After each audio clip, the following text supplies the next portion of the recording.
بسم اللہ الرحمن الرحیم۔ اللہ تعالیٰ کے احسانات میں سے ایک بہت بڑا احسان یہ بھی ہے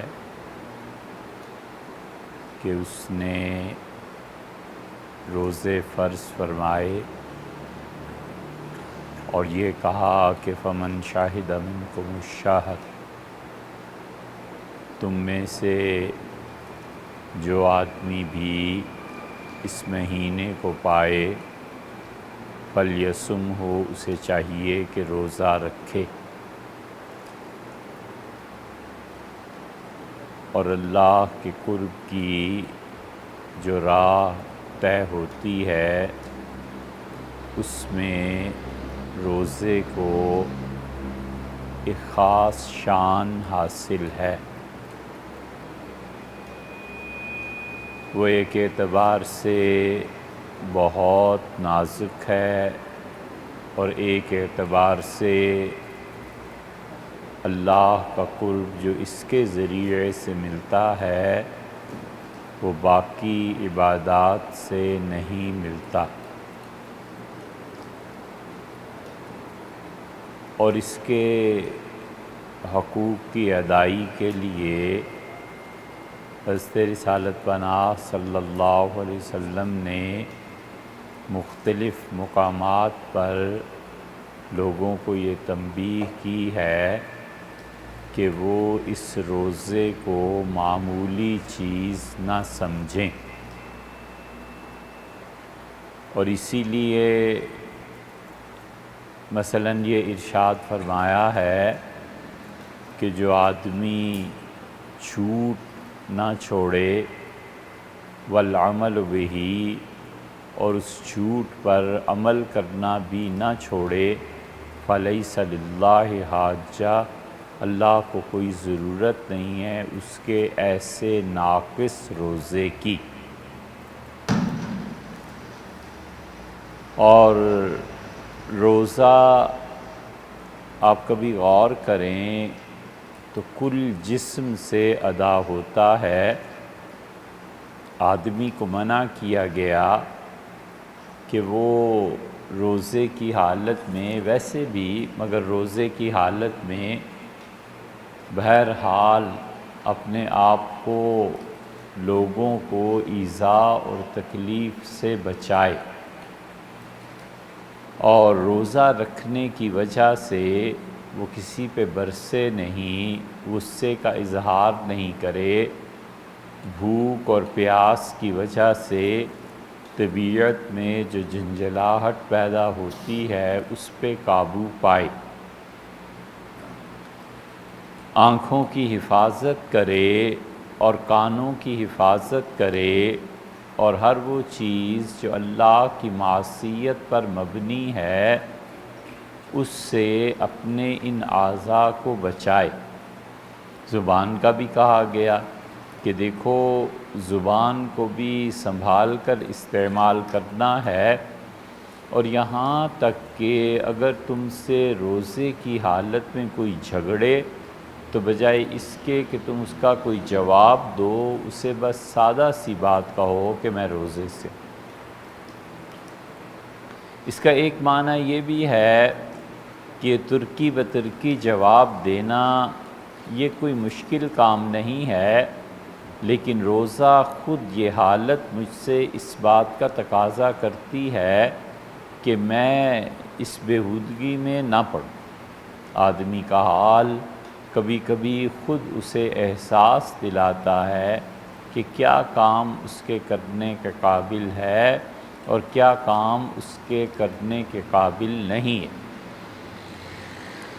مثلاً شریعت نے حالت کا تعین کیا کہ کوئی آدمی حج کی ادائیگی کے لیے جائے تو حج کی ادائیگی کے لیے 2 چادریں اس کے جسم پہ ہوں گی اور وہ اس طرح کے مناسک ادا کرے گا۔ اب یہ اس کی حالت خود اس کو بھی احساس ہو اور جو دیکھنے والے ہیں ان کو بھی احساس ہو کہ یہ حالت کس چیز کا تقاضا کرتی ہے۔ مثلاً ان دو چادروں میں کوئی آدمی دیکھے گا تو لا محالہ یہ سمجھے گا کہ یہ اللہ کے گھر کی زیارت کے لیے جا رہا ہے اور خدا کی راہ میں چل رہا ہے، لہٰذا اسے تکلیف نہیں دینی چاہیے۔ اور اسی لیے اللہ تعالیٰ نے سورہ مائدہ کے آغاز میں اس حالت کی طرف توجہ دلائی اور فرمایا وَلَا آمِّينَ الْبَيْتَ الْحَرَامَ، اور جو لوگ اللہ کے گھر کی زیارت کے لیے آتے ہیں دیکھو ان کو تکلیف نہیں دینی۔ ایسے ہی آدمی جس حالت میں ہوتا ہے اس حالت کا کچھ اقتضا ہوتا ہے، کچھ اس کا تقاضا ہوتا ہے، روزہ خود اسے بتاتا ہے، اور روزے کی حالت کہ وہ کلی طور پر عبادت میں۔ اب اور کسی عبادت کو دیکھیں، آدمی اس میں کلی طور پر عبادت میں نہیں ہوتا۔ مثلا نماز ہے تو نماز ایک وقت ہے، بس اس چھوٹے سے وقفے کے لیے اس وقت کے لیے رہے گا، اور اس سے باہر آئے گا تو پھر وہ حال نہیں رہے گا۔ لیکن روزہ صبح سے لے کے شام تک وہ کلی ایک حالت ہے جو اور کسی عبادت میں نہیں پائی جاتی، تو اسی لیے وہ آدمی پوری طرح پابند ہے اس چیز کا کہ وہ اپنے سر سے پاؤں تک اپنے آپ کو اللہ کی اطاعت اور بندگی میں رکھے۔ اور نتیجہ اس کا یہ ہے کہ اللہ تعالیٰ نے یہ نہیں کہا کہ روزے رکھو گے تو جنت میں چلے جاؤ گے، یہ ہو جائے گا، یہ ہو جائے گا۔ یہ باتیں اگرچہ ملتی ہیں لیکن اصل بات جو دو چیزیں فرمائی ہیں وہ، ایک تو فرمایا کہ جو تم روزہ رکھو گے تو اس کے اجر اور ثواب میں اور اس کے عوض میں اور اس کی ادائیگی جب روزے کی ہوگی تو اس ادائی میں تمہیں مل جاؤں۔ الصوم لی، روزہ میرے لیے ہے اور میں خود اس کا جواب ہوں، اس کا اجر ہوں۔ تو اللہ کا ملنا کسی عبادت پہ یہ بہت بڑی نعمت ہے، اس سے بڑی نعمت کا کوئی تصور نہیں کیا جا سکتا۔ آپ خود سوچیں کہ حضرت رسالت مآب صلی اللہ علیہ وسلم کو اللہ تعالیٰ نے سب سے بڑی خوشی کی خبر کیا دی؟ سب سے بڑی خوشی کی خبر جو اللہ نے اپنے نبی صلی اللہ علیہ وسلم کو دی، اور اس سے زیادہ خوشی کی خبر ہو ہی نہیں سکتی کہ اللہ نے ان سے کہا کہ میں آپ سے راضی، میں آپ سے خوش ہوں۔ یہ اتنا بڑا مقام ہے کہ اس سے بڑا مقام تو حضرات انبیاء علیہ السلام کو بھی میسر نہیں، کسی کو ہو نہیں سکتا۔ اسی لیے اللہ تعالیٰ صحابہ کرام رضی اللہ عنہم کے متعلق جب تعریف کرتا ہے تو وہ کہتا ہے کہ رضی اللہ عنہ، اللہ ان سے راضی ہوا، یبتغون فضلا من اللہ ورضوانا، اور یہ جماعت ایسی ہے کہ اللہ سے اس کا فضل مانگتے ہیں، اور دوسری چیز فرمایا کہ اللہ سے اس کی خوشی مانگتے ہیں کہ اے رب تو ہم سے ہر حال میں خوش رہ، یہ دعا مانگتے ہیں۔ اور دیکھ لیں تو اللہ تعالیٰ نے فرمایا کہ وَلَسَوْفَ يَرْضَىٰ، اور یہ جس آدمی کی خصوصیات بیان ہو رہی ہیں اللہ اس سے عنقریب راضی ہو جائے گا۔ یہ اللہ کی رضا، اللہ کی خوشی، اللہ تعالیٰ کی خوشی کے مطابق زندگی گزارنا، یہی وہ چیز ہے جو بندگی ہے۔ تو روزے میں آدمی سر سے پاؤں تک بندگی میں سرشار ہوتا ہے۔ جب وہ مکمل طور پہ اس حالت میں ہوتا ہے تو اللہ تعالیٰ نے فرمایا کہ ہم ہی تو اس کا اجر ہے۔ ایک چیز تو یہ بتا دی، اور دوسری چیز جو فرمائی اور جس کی اطلاع حضرت رسالت مآب صلی اللہ علیہ وسلم نے ہمیں دی، اس کے متعلق فرمایا کہ للصائم فرحتان۔ صحیح بخاری میں روایت آئی ہے کہ اللہ تعالیٰ نے کہا یہ کہ جو لوگ روزہ رکھتے ہیں ان کے لیے خوشی کے دو مقامات ہیں، فرحۃ عند اللقاء، ایک تو فرحۃ عند الافطار، ایک تو یہ ہے کہ جب وہ افطار کرتا ہے تو خوش ہوتا ہے۔ شدید سردی کا روزہ اور افطار کرتے وقت آدمی چائے، کافی، کوئی سوپ، کوئی گرم چیز پیتا ہے، اس سے دیکھیں کیسی خوشی ہوتی ہے۔ اور شدید گرمی کا زمانہ اور آدمی کھاتا کم ہے اور پیتا زیادہ ہے، وہ جو شربت، وہ جو چیز پیتا ہے اس سے کتنی طمانینت کا احساس ہوتا ہے کہ روزے کی ادائی ہے، اور اس کے لیے فرمایا کہ ایک تو اسے خوشی یہ ملتی۔ اسی لیے سیدنا علی رضی اللہ عنہ سے کسی نے پوچھا کہ آپ کو حضرت رسالت مآب صلی اللہ علیہ وسلم کتنے اچھے لگتے تھے، تو انہوں نے بہت بلیغ ایک مثال سے سمجھایا، اور انہوں نے کہا جتنا تم میں سے کسی آدمی کو شدید پیاس اور گرمی کی حالت میں روزہ رکھ کے افطار کے وقت ٹھنڈا اور میٹھا پانی اچھا لگتا ہے نا، ہمیں اس سے زیادہ وہ اچھے لگتے ہیں۔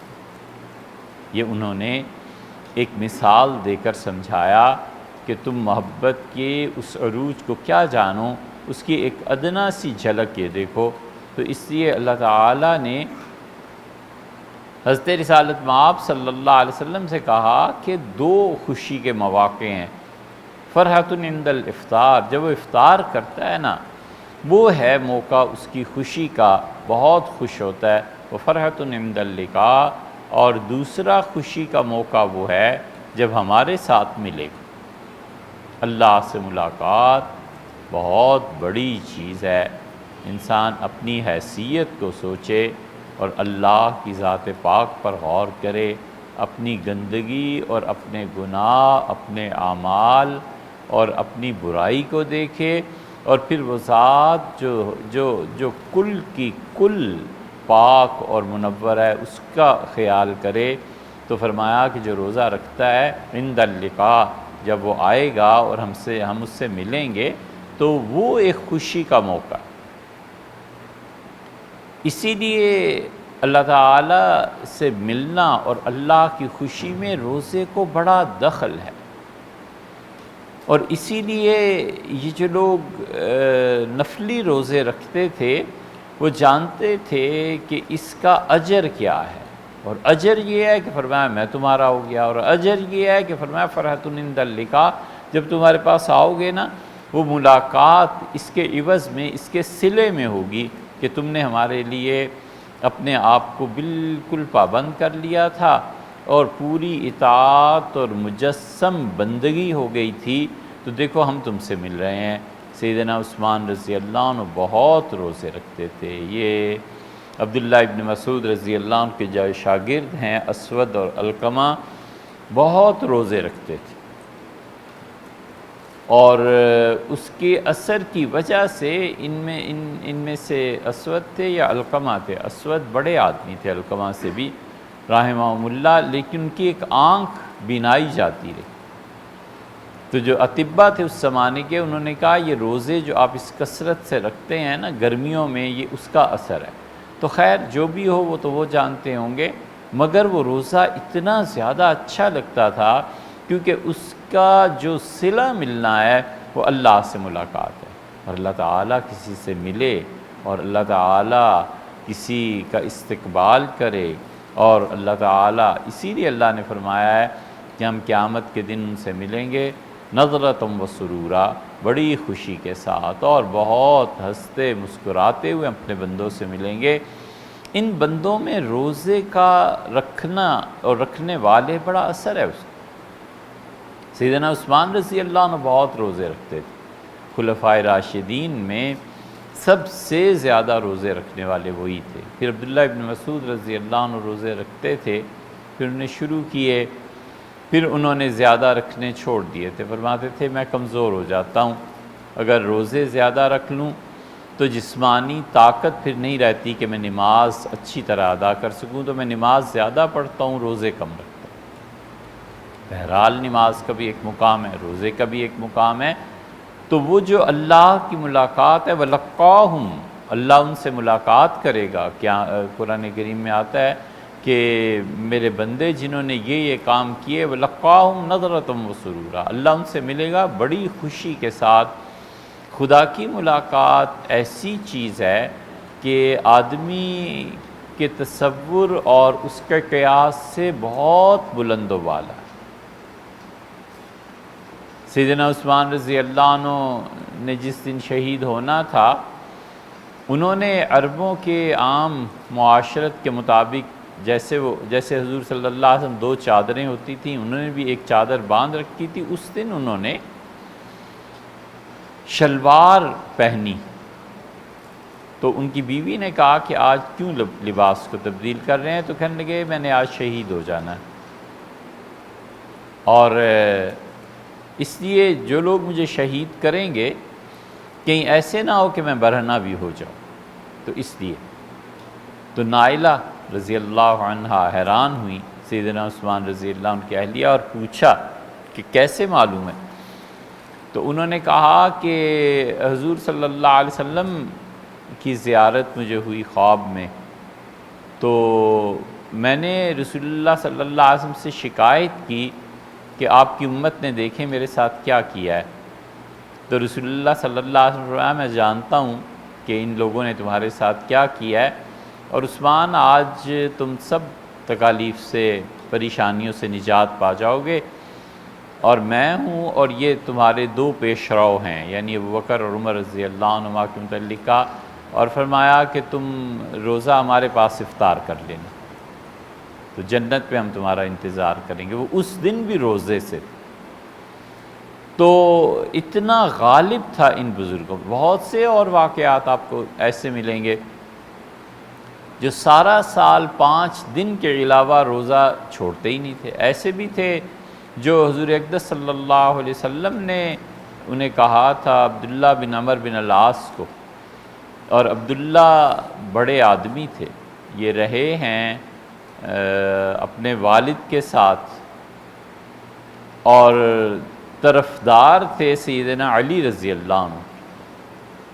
عمر بن العاص رضی اللہ عنہ کے بیٹے تھے عبداللہ بن عمر بن العاص، اور عبداللہ نے اسلام قبول کیا، بہت جوانی تھی ان کی.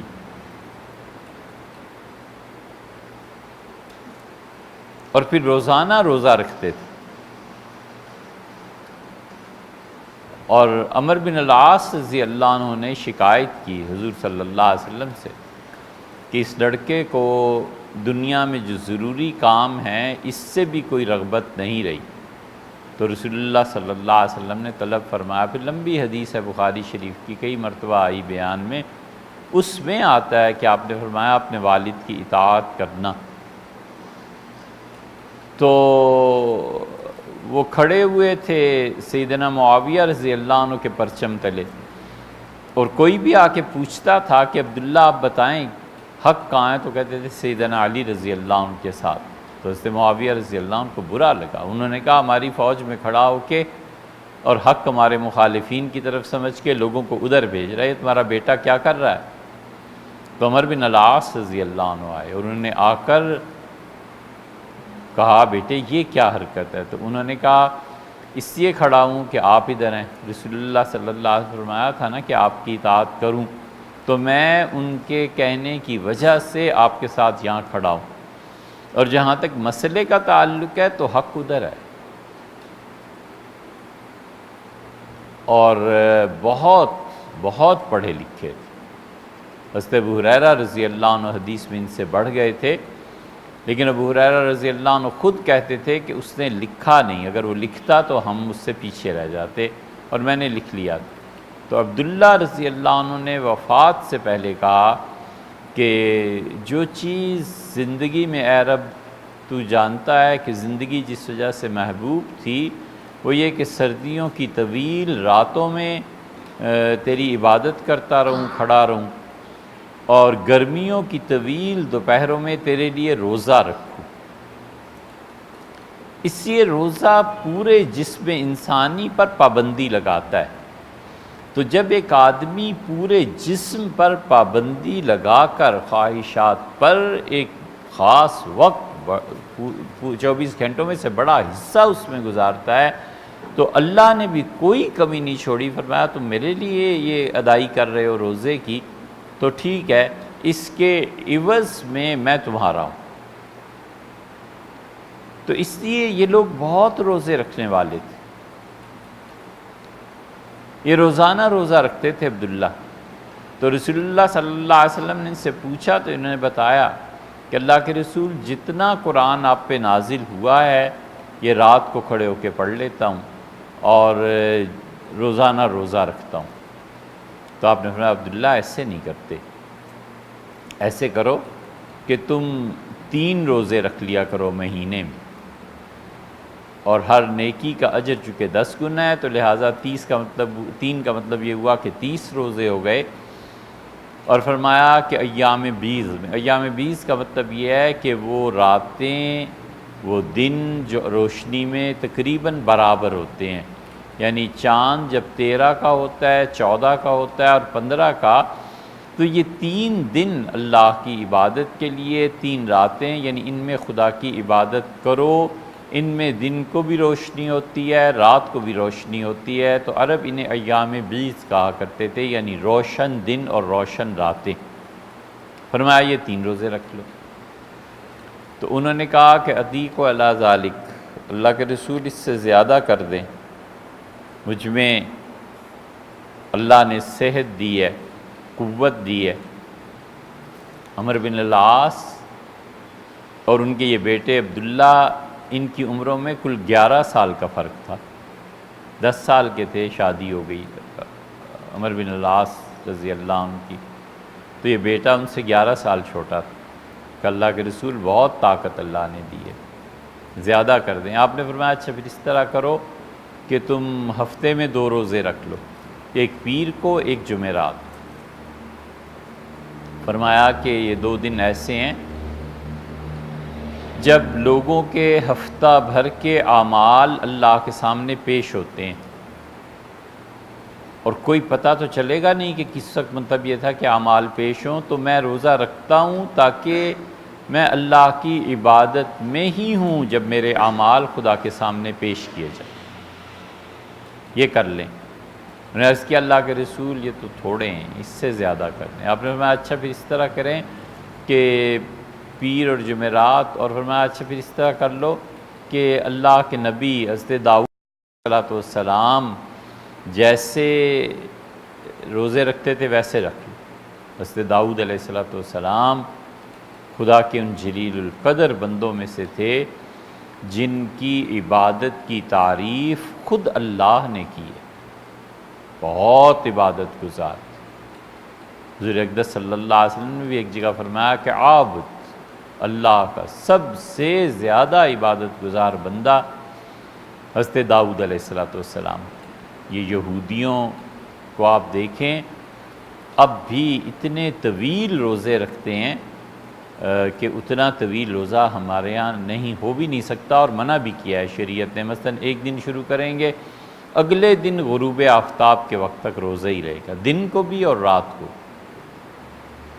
عبادت کریں گے، بہت طویل عبادتیں جو نفس کو توڑ دیں. اب بھی اسرائیل میں جو خانقاہیں ہیں اور یہودی جہاں اپنے بچوں کی تربیت کرتے ہیں، اور یہودی جو انہیں مختلف اوراد اور وظائف اور یہ سب کچھ کرتے ہیں ان خانقاہوں میں، یہودیوں کے ہاں 5-5 6-6 گھنٹے کھڑے رہتے ہیں. ہم لندن میں تھے، کرونیکل اخبار وہاں نکلتا تھا ان یہودیوں کا، اور سردیوں کی طویل راتیں، دسمبر جنوری انگلینڈ کا، تو وہاں یعنی پردہ ہٹاتے تھے تو بالکل سامنے جو بلڈنگ تھی اس میں یہودی لڑکے اور لڑکیاں کھڑے ہو کے اور کمر پہ ایک پٹکا باندھتے ہیں، وہ باندھ کے عبادت کرتے تھے. اور زنیرہ پٹکا باندھنے والی یعنی عبادت گزار اللہ کی بندی، یہ اسی سے نکلا ہے. تو 5-5 6-6 گھنٹے کھڑے ہو کے پسینہ پسینہ ہو جاتے تھے اس سردی میں، اور ہل ہل کے آگے پیچھے ایسے ایسے کر کے وہ اللہ کی عبادت کرتے تھے۔ تو شرم آتی تھی کہ ہمارے ہاں تراویح میں ایک پارہ سننا پڑ جائے تو کوئی نہیں سنتا، لوگ نہیں سنتے، اکثریت نہیں سنتی، اور ایک پارہ سن لیا جس دن تو اس دن تو بہت خدا کی عبادت کر لی، ایسے جیسے گویا کہ استغفر اللہ، اللہ تعالیٰ پر بڑا ہی آج احسان فرمایا۔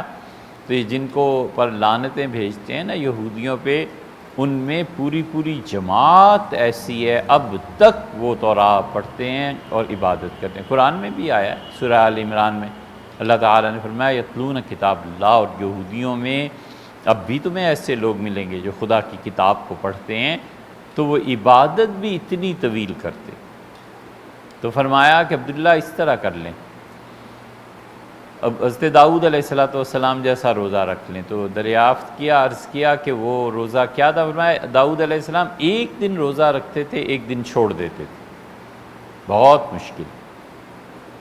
مسلسل روزے رکھنا آسان ہے، وہ تو پھر روٹین بن گئی کہ صبح صادق سے پہلے کھانا کھا لیا، شام کو کھانا کھا لیا، تو نفس ایک طرح کا عادی ہو جاتا ہے۔ اب ایک دن 3 وقت کھانا اور ایک دن 2 وقت کھانا، ایک دن دیر تک سونا اور ایک رات کو آدھی رات کو اٹھ جانا، یہ مشقت کا کام۔ اس لیے آدمی اللہ کے لیے مشقت کے کام جب شروع کرے نا، پھر اسے چھوڑنا نہیں چاہیے، پھر نبھائے، اللہ اتنا ہی بڑا اجر بھی اسے دے گی۔ قرآن کریم میں آیا ہے رہبانیت ابتدعوہا، اور دنیا کو چھوڑ کر جنگل میں چلے جانا، سنیاس اختیار کر لینا، اس کی ادائی کرنا، انہوں نے خود شروع کی تھی۔ ما کتبناہا علیہم، ہم نے نہیں کہا تھا کہ تم یہ سب چھوڑ چھاڑ کے چلے جاؤ۔ اور پھر شکوہ بھی فرمایا ہے کہ فما رعوہا حق رعایتہا، اور اس کو نبھا نہیں سکے جیسے انہیں نبھانا چاہیے تھا، باوفا نہیں ثابت ہوئے۔ اور تعریف بھی ایک طرح سے کی ہے کہ اگر نبھا جاتے تو بہت بڑی چیز ہو جاتی۔ اس لیے آدمی مشقت کی عبادت شروع نہ کرے، اور کرے تو پھر اسے نبھائے، بندگی اور محبت کے تقاضے سے نبھائے، اللہ کے قرب اور عشق کی وجہ سے نبھائے۔ یہ نبھانا بہت بڑی بات ہے۔ بہت سے لوگ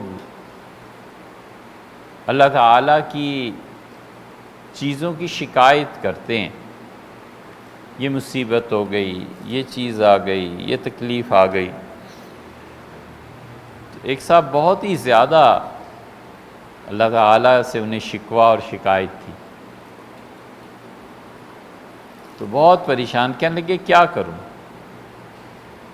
تو عرض کیا کہ اپنی زندگی پہ غور کرو،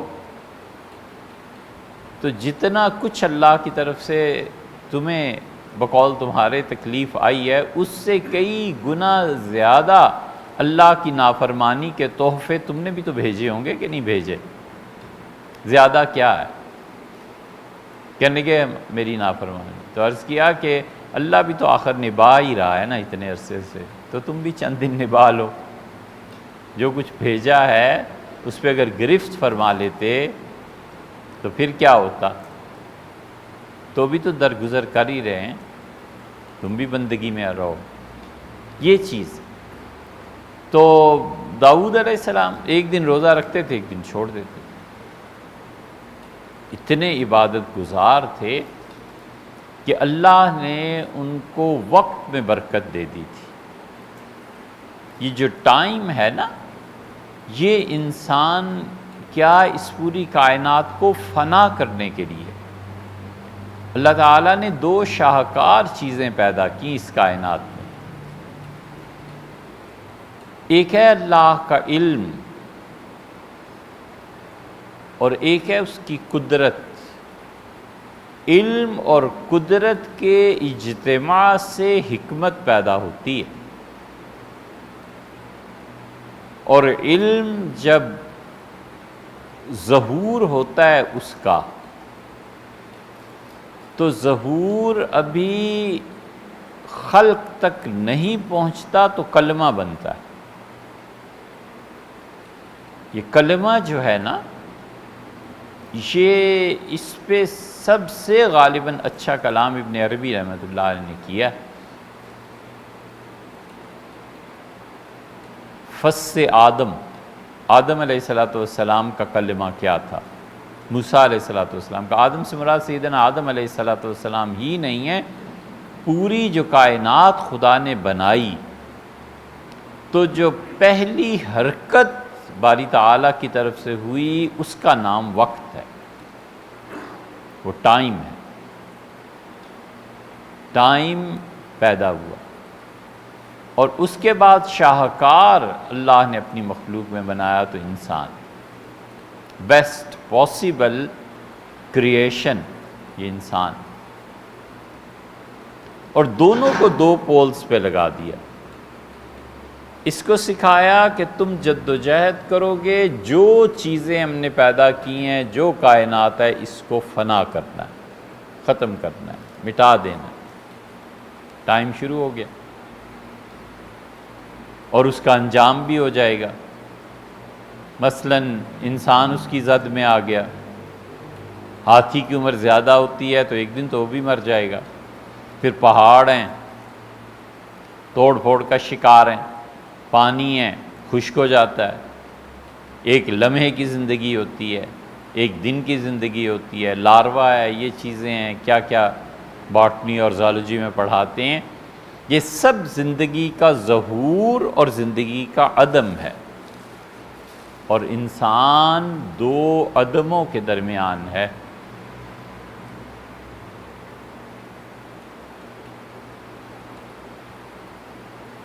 وجود ہے ہی کہاں انسان کا؟ ایک عدم وہ ہے جہاں سے آیا ہے، کچھ نہیں تھا، لم یکن شیئا مذکورا، اللہ نے کہا اس قابل بھی نہیں تھا کہ اس کا کوئی ذکر کرتا، اتنا ناپاک ہے، بنیادی طور پہ پیدا کیا گیا ہے اتنی ناپاک چیزوں سے کہ لم یکن شیئا مذکورا، یہ تو بات کرنے کے قابل نہیں۔ ہم نے اسے ہدایت دی، اما شاکرن، اور اس ہدایت کے نتیجے میں یا تو شکر کرتا ہے، اما کفورا، اور یا کافر ہو جاتا ہے۔ اللہ اگر ارادہ کر لے دو چیزوں کا تو اللہ کے ارادے کو کون ٹال سکتا ہے؟ دونوں چیزوں سے ہمیشہ اللہ کی پناہ مانگنی چاہیے۔ افطار کے وقت، سحر کے وقت کوشش کرنی چاہیے، جو قبولیت کے اوقات ہیں نا، ان میں خاص طور پہ اللہ سے مانگنا چاہیے کہ اللہ میں کہیں ضائع نہ ہو جاؤں۔ خدا جب ضائع کرنے پہ آ جائے نا تو پھر کچھ پیش نہیں چلتا، کچھ نہیں ہوتا، اور اللہ ضائع کر دیتا ہے، ناقص بیج ضائع ہو جاتا ہے، کافر اپنی تمام تر صلاحیتوں کے ساتھ ضائع ہو جاتا ہے، کچھ فائدہ نہیں۔ اللہ سے پناہ مانگنی چاہیے کہ اے خدا میں کہیں ضائع نہ ہو جاؤں، مجھے کسی کام میں لے لے، کہیں استعمال فرما لے اپنی قدرت کاملہ میں، کہیں مجھے اس بندگی میں رکھ لے، میں کہیں ضائع نہ ہو جاؤں۔ ایک اللہ سے پناہ مانگنی چاہیے کہ خدا کسی کو گمراہ کر دے۔ کل رات پڑھ رہے تھے نا سورہ ہود، تو حضرت نوح علیہ السلام کے تذکرے میں آیا ہے کہ انہوں نے کہا اے لوگوں، میں تمہیں کس طرح سمجھاؤں، ان اراد اللہ ان یغویکم، اگر اللہ کا ارادہ یہ ہے نا کہ تمہیں گمراہ کر دے تو میں خدا کے ارادے کو نہیں پلٹ سکتا۔ اس کی بھی ایک تفصیل ہے، لیکن آدمی دو عدم کے درمیان ہے۔ ایک عدم وہ ہے جب یہ ذکر کرنے کیے جانے کے بھی قابل نہیں تھا، اور ایک عدم وہ ہے کہ مر کے مٹی میں مل جانا ہے۔ فَأَقْبَرَهُ، اسے قبر میں ڈالا جاتا ہے۔ ثم اذا شاء انشرہ، پھر جب ہم چاہیں گے اسے اٹھائیں گے، جب ہم چاہیں گے اسے اٹھائیں گے تو صحیح۔ اسی لیے جن کو وجود کا ادراک ہوا ہے نا، انہوں نے عدم کو ترجیح دی، انہوں نے کہا یہ وجود دوبارہ نہ ملے بس یہ ٹھیک ہے۔ عبداللہ ابن مسعود رضی اللہ عنہ کہتے تھے کہ دوبارہ نہ زندہ کیا جاؤں، کوئی ایسی چیز ہو کہ اللہ دوبارہ اٹھائے ہی نہ۔ وہ جو ان میں عاجزی اور بندگی تھی اور اپنے وجود سے دستبرداری تھی، اس کا نتیجہ یہ ہے کہ قیامت تک کے لیے جس فقہ کے بانی مبانی فقہ حنفی کے وہ تھے، خدا نے امت میں سب سے زیادہ حصہ انہی حنفیوں کا رکھا ہے۔ اب بھی مسلمانوں میں 40-45% حنفی پائے جاتے ہیں۔ یہ جتنے تھے ان کے بڑے، سب میں عدم غالب تھا، وجود تو وجود ہے ہی کہاں، سب عدم ہے، ادھر بھی اور ادھر بھی، وجود کہاں ہے؟ تو وجود تو ذات باری تعالیٰ کا ہی باقی رہ گیا۔ یہ وجود کی وحدت، اس پہ جو ابن عربی رحمۃ اللہ علیہ زور دیتے ہیں نا، اور باقی صوفیہ، وہ ان حقائق تک پہنچے تھے کہ اللہ نے ٹائم کو پیدا کیا اور اسے فنا میں لگا دیا، انسان کو پیدا کیا اور اسے بقا کی جد و جہد میں لگا دیا کہ تم اپنے آپ کو باقی رکھنے کی کوشش کرو۔ ٹائم چلتا ہے، وہ فنا کرتا چلا جاتا ہے، پیستا چلا جاتا ہے، ایک دن آ جائے گا زمین آسمان سب ختم ہو جائیں گے۔ زمانے سے تو باہر کوئی چیز نہیں نکلی نا، زمانے میں ہی ہے۔ اس زمانے کی فنا کے اثرات سے بچنا ہو تو اس کا لامحالہ نتیجہ یہ نکلتا ہے کہ وقت میں برکت ہو جائے۔ وقت جو فنا کرنا چاہتا تھا، اس فنا کی بجائے برکت آ جائے، اس کی فنائیت رک جائے۔ یہ ایک ہی صورت ممکن ہے، اور وہ ممکن ہے اس وقت جب آدمی رسول اللہ صلی اللہ علیہ وسلم کی وہ دعائیں پڑھے جو ہر مقام پر انہوں نے پڑھیں۔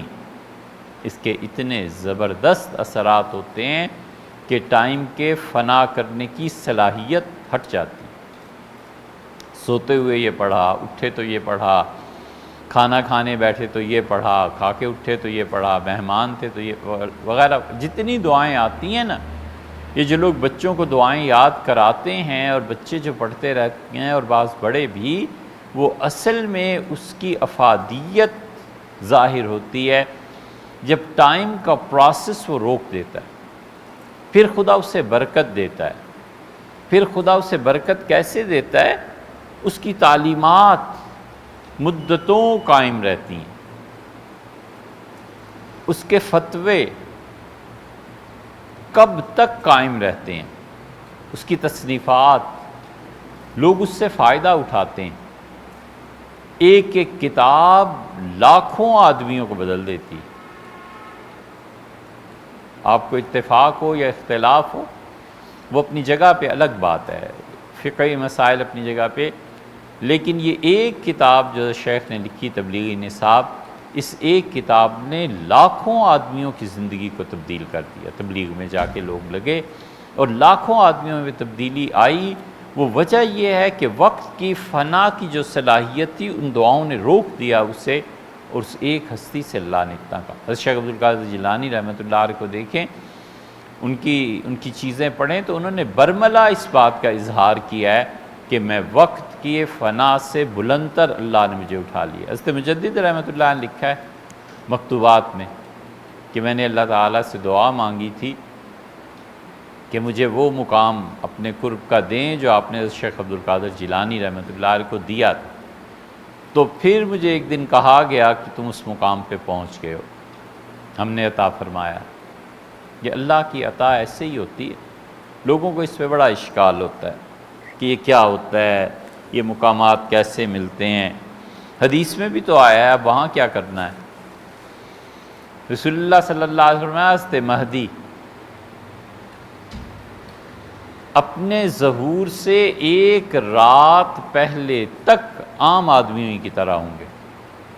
ایک رات میں انہیں اتنی ترقی اللہ کے قرب میں دی جائے گی کہ وہ مدینہ منورہ سے بھاگیں گے اور مکہ مکرمہ پہنچیں گے، اور پہنچ کے وہ طواف کر رہے ہوں گے تو اس وقت کہا جائے گا کہ یہ مہدی ہیں اور ان کی بیعت کرو۔ وہ ایک رات کا ہی قصہ ہے۔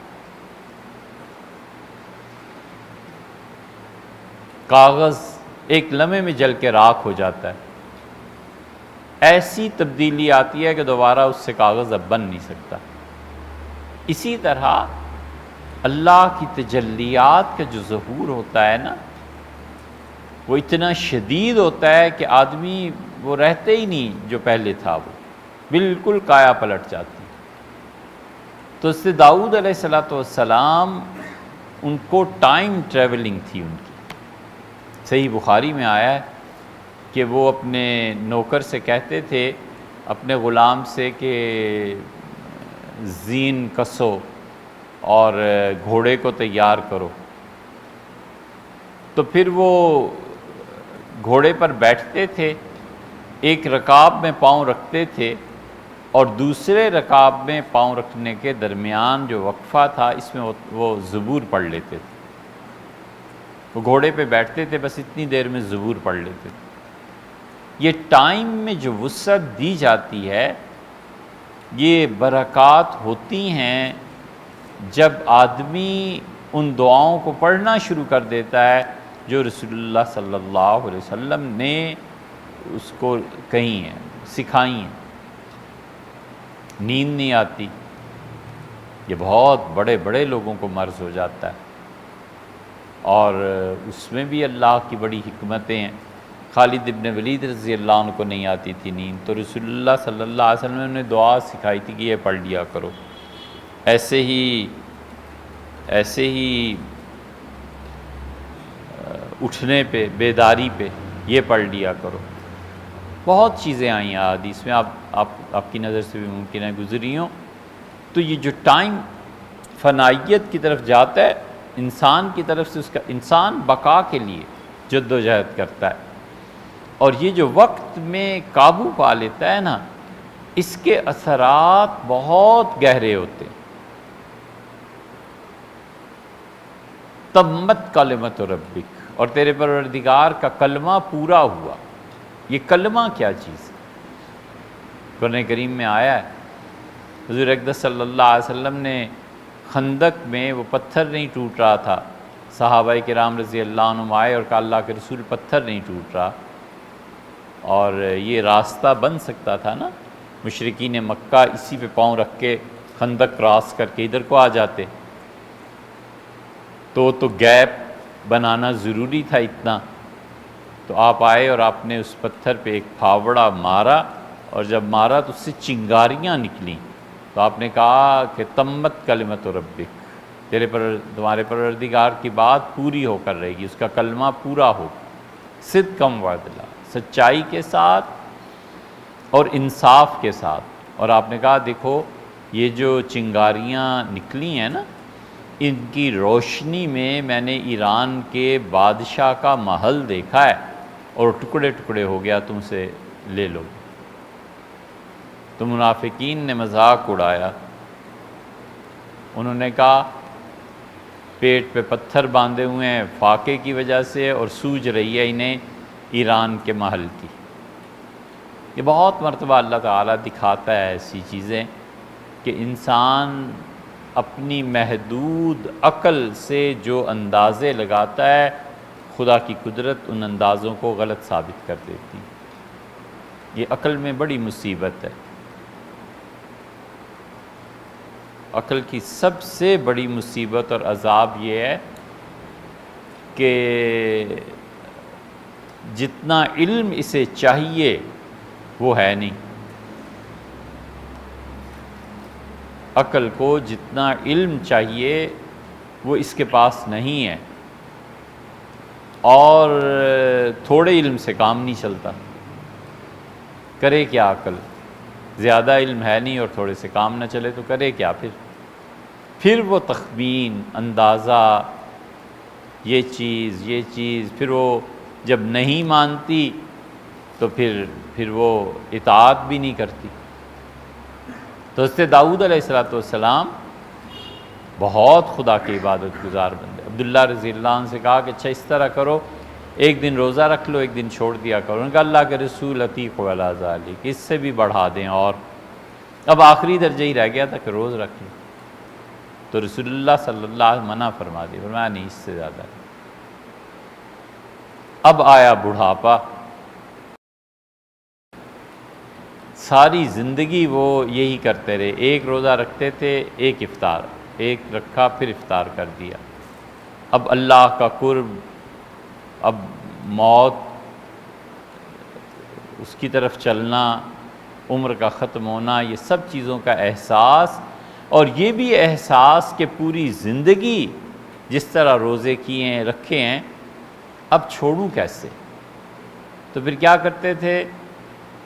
ناغے گن لیتے تھے کہ اچھا اس مرتبہ میں نے 2 دن روزہ نہیں رکھا، ایک تو چھٹی تھی پہلے ہی، ایک اور نہیں رکھا گیا، پھر اگلے ہفتے وہ مسلسل روزے رکھ لیتے تھے، قضا پوری کر لیتے تھے۔ ایک طرح سے قضا ایسے تو نہیں جو شرعاً قضا ہے، لیکن وہ جو ان کی طبیعت میں تھا اس کی قضا پوری کر لیتے تھے۔ تو یہ وہ لوگ تھے جو کثرت سے روزے رکھتے رہتے تھے۔ ہماری سوسائٹی میں رواج ہی نہیں رہا پیر کو اور جمعرات کو روزہ رکھنے کا۔ یہاں جو بچے ہیں ہم انہیں بہت کہتے رہتے ہیں اور رکھتے بھی ہیں الحمدللہ، ہم کہتے ہیں اسے اپنی طبیعت میں شامل کرو کہ پیر اور جمعرات 2 دن روزہ رکھنا ہے، روزے سے رہنا ہے۔ عربوں کے ہاں آپ دیکھیں ان کی تربیت میں یہ شامل ہے۔ حرمین شریفین میں آپ دیکھیں پیر کو اور جمعرات کے دن دسترخوان بچھاتے ہیں، پکڑ پکڑ کر لے جا رہے ہوتے ہیں لوگوں کو کہ آؤ اور میرے دسترخوان پہ افطار کرو۔ اور وجہ اس کی بنیادی طور پہ ایک یہ بھی ہے کہ حضور صلی اللہ علیہ وسلم نے فرمایا جس کو تم نے افطار کرایا اس کا اجر اللہ تمہیں دے گا اسی جیسے اس نے روزہ رکھا ہے، اور اس میں سے کوئی کمی نہیں کرے گا، یعنی جتنا اجر اسے مل رہا ہے اتنا ہی اجر تمہیں بھی مل رہا ہے۔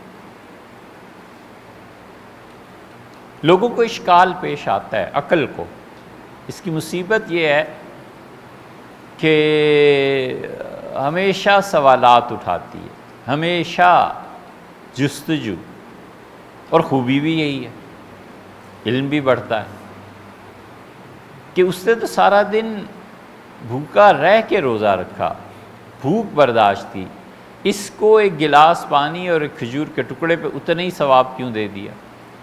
تو عقل کو کوئی سمجھائے کہ ثواب اور اللہ کی طرف سے برکات یہ روشن چراغ ہے، یہ نور ہے، یہ روشنی ہے۔ ایک کینڈل، ایک موم بتی لگا کے 1000 موم بتیاں اس سے اگر لوگ لے جائیں تو وہ نور اور روشنی منتقل ہو رہی ہے بغیر اس کے کہ اس میں کچھ کمی واقع ہو جائے۔ اللہ کے یہاں ایسے ہی نظام چلتا ہے۔ اس لیے جو لوگ اپنے نیک عمل میں یہ نیت کرتے ہیں کہ اللہ اس کا ثواب پوری امت کو دے تو وہ پوری امت کو پہنچ جائے گا، اللہ کو کیا ہے اس سے؟ اللہ تعالیٰ سب کو دیتا ہے۔ وہ ایک کینڈل لائٹ ہے، اس سے آگے لائٹس چل رہی ہیں۔ تو حضرت عبداللہ بہت روزے، یہ سارے لوگ بہت زیادہ روزے رکھتے تھے، اس لیے کہ دونوں چیزیں، فرحۃ عند اللقاء، کہ جس دن تم آؤ گے نا ہمارے ساتھ ملاقات ہوگی، اس دن تمہیں پتہ چلے گا کہ تمہارا روزہ رکھنا کتنی بڑی چیز تھی۔ کوئی عبادت خدا کی ایسی نہیں ہے جس کے لیے اللہ نے یہ خود کہہ دیا حضور صلی اللہ علیہ وسلم سے کہ اس کی ادائی پہ میں مل جاؤں۔ غالباً کوئی عبادت ایسی نہیں ہے جس پہ یہ کہا گیا ہو کہ یہ کرو تو تمہیں میں مل جاؤں گا۔ اور وہ اس روزے کی حالت میں پھر تلاوت، بندگی، خدا کے ساتھ تعلق، بہت بڑی چیز۔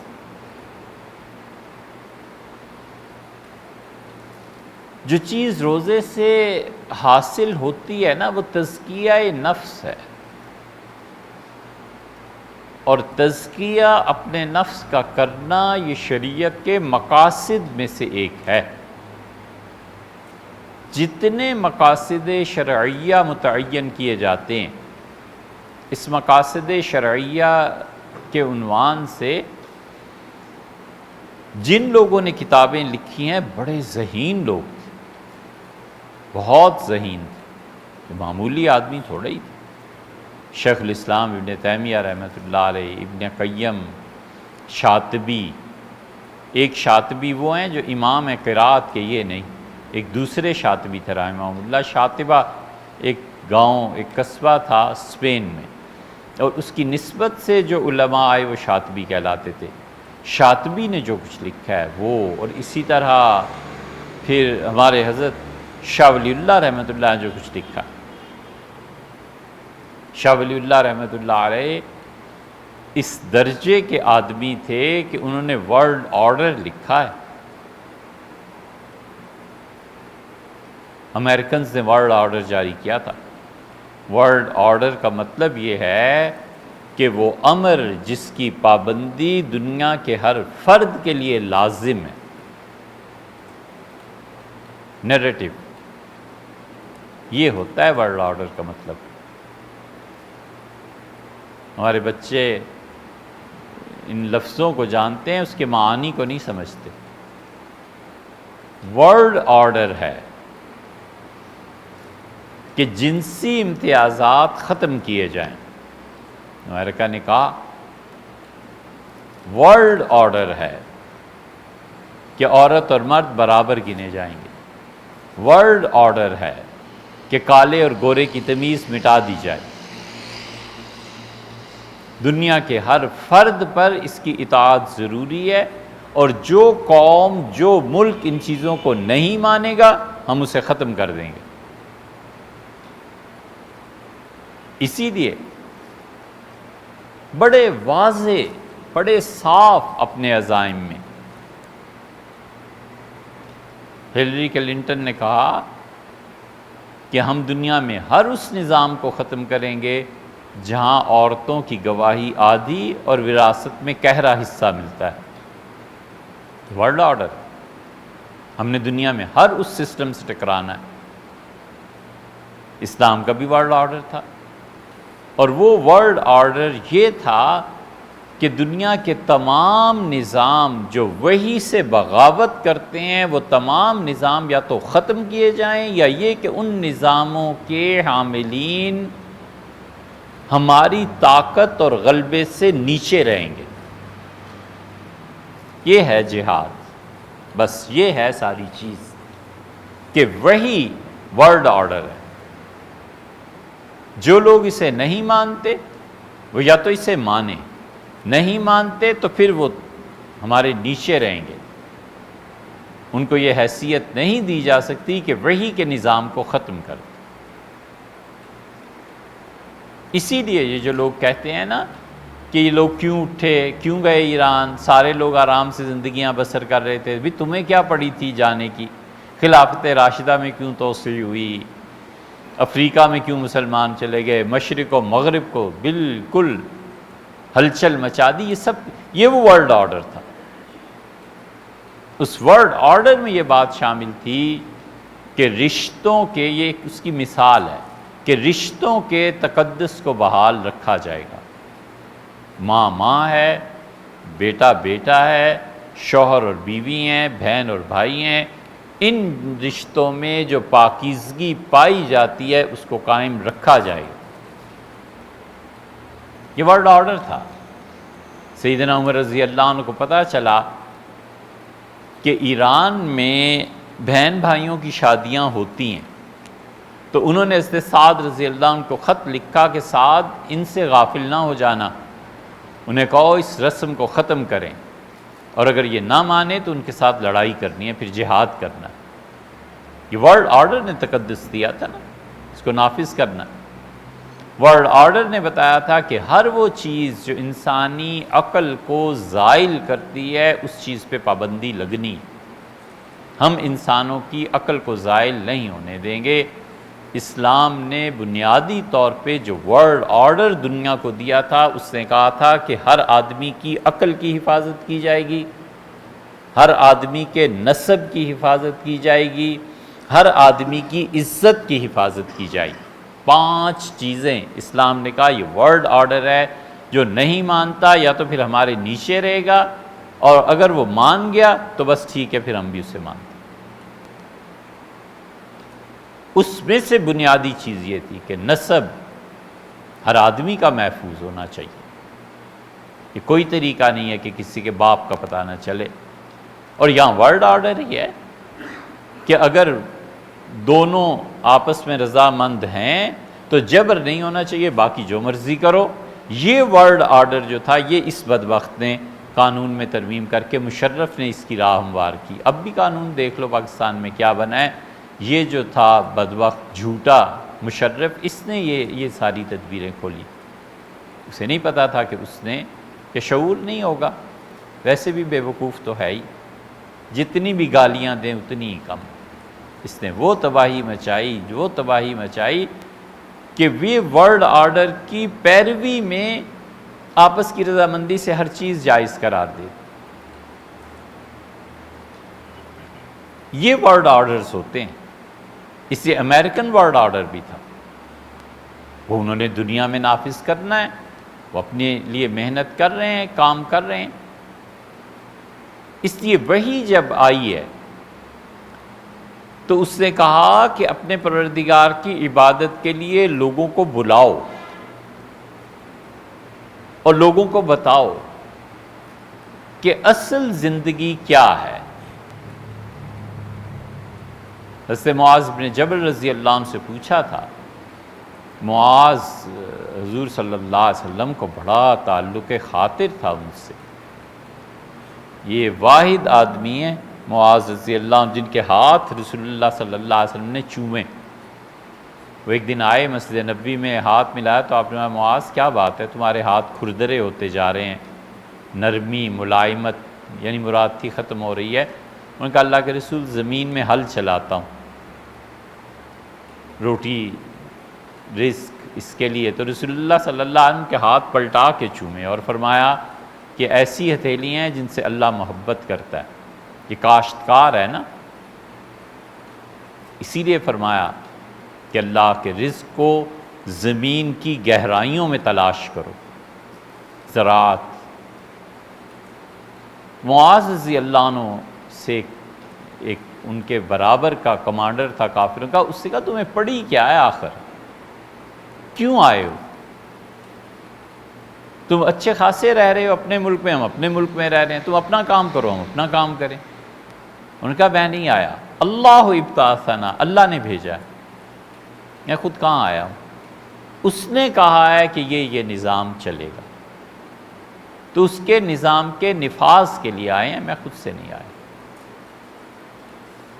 یہ وہ ورلڈ آرڈر ہے جو شاہ ولی اللہ رحمۃ اللہ علیہ اس درجے کے آدمی تھے کہ اگر امت میں ریسیپٹنس ہوتی، جذب کرنے کی صلاحیت ہوتی،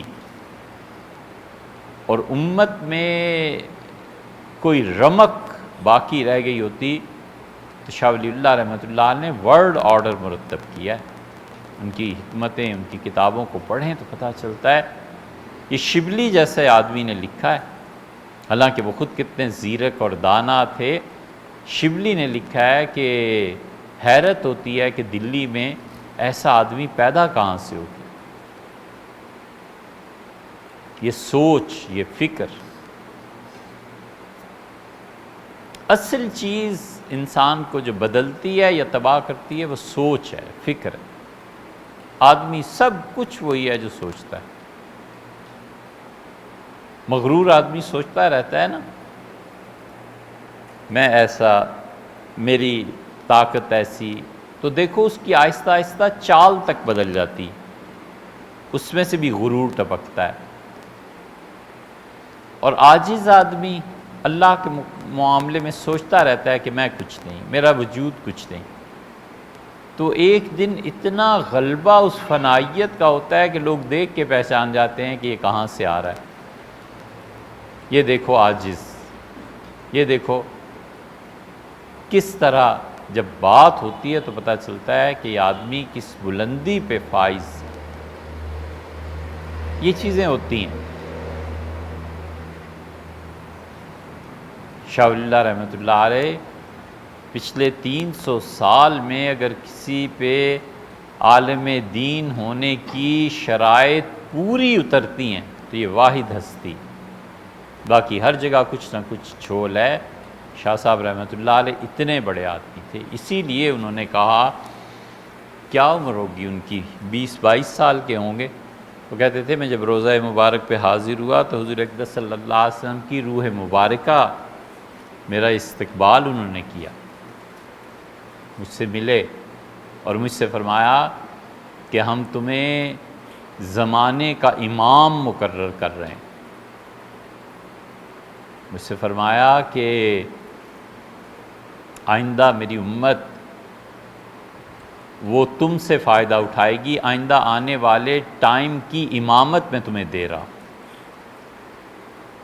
یہ دعوے بہت سے لوگوں نے کیے، کھپ گئے، مر گئے، جھوٹے، کوئی جانتا بھی نہیں. لیکن شاہ صاحب رحمۃ اللہ علیہ 1761 18 19 اب دیکھ لو 250 سال ہو گئے ہیں اور اب بھی ان کا ذکر، ان کی کتابیں، ابھی تو ان کی ساری کتابیں چھپی نہیں. ہم ایسے نالائق ہیں، ہمیں اپنا ماتم بھی کرنا چاہیے، موت سے پہلے مر جانا چاہیے. ہم اتنے نالائق ہیں کہ شاہ ولی اللہ محدث دہلوی رحمۃ اللہ علیہ کی ساری کتابیں بھی نہیں چھپی، پڑھتے ہی کوئی نہیں. دکاندار کہتا ہے تاجر کے مارکیٹ میں وہ کتاب رکھیں جس کو لوگ خریدیں، لوگ پڑھتے نہیں، تو کیوں لائیں مارکیٹ میں؟ ان کی پرشین کی کتنی بکس ہیں، نہیں جو چھپ بھی گئی تھیں، بہت قدیم ہو گیا، بہت زمانہ گزر، 200 سال گزر گئے، کچھ بھی نہیں. پریس اس وقت آ گیا. حضرت شاہ عبدالعزیز صاحب محدث دہلوی رحمۃ اللہ علیہ نے ایک جگہ لکھا ہے کہ میں نے اپنے والد کی کتابیں فلاں پریس میں بھیجی ہیں چھپنے کی خاطر کہ والد کی چیزیں چھپ جائیں. ہمارے ہاں اب تک یہ شعور ہی نہیں ہے. اچھے پڑھے لکھے پی ایچ ڈی پروفیسرز اور چیئر پرسنز کو شعور نہیں ہے کہ اپنے 2-4 شاگردوں کو لگا دیں کہ یار شاہ ولی اللہ کی کتابوں کی ایک فہرست بناؤ، کہاں ہیں اس کے نسخے یونیورسٹی میں لاؤ، چلو اس کو چھپنے کے لیے کچھ کرتے ہیں، کچھ کوشش کرتے ہیں. شعور ہی نہیں. ورڈ آرڈر شاہ صاحب نے لکھا تھا رحمۃ اللہ علیہ، اور اگر لوگ اس کو مانتے تو یہ ذلت نہ دیکھنی پڑتی، یہ چیزیں نہ دیکھنی پڑتی. یہ اس طرح کی چیزیں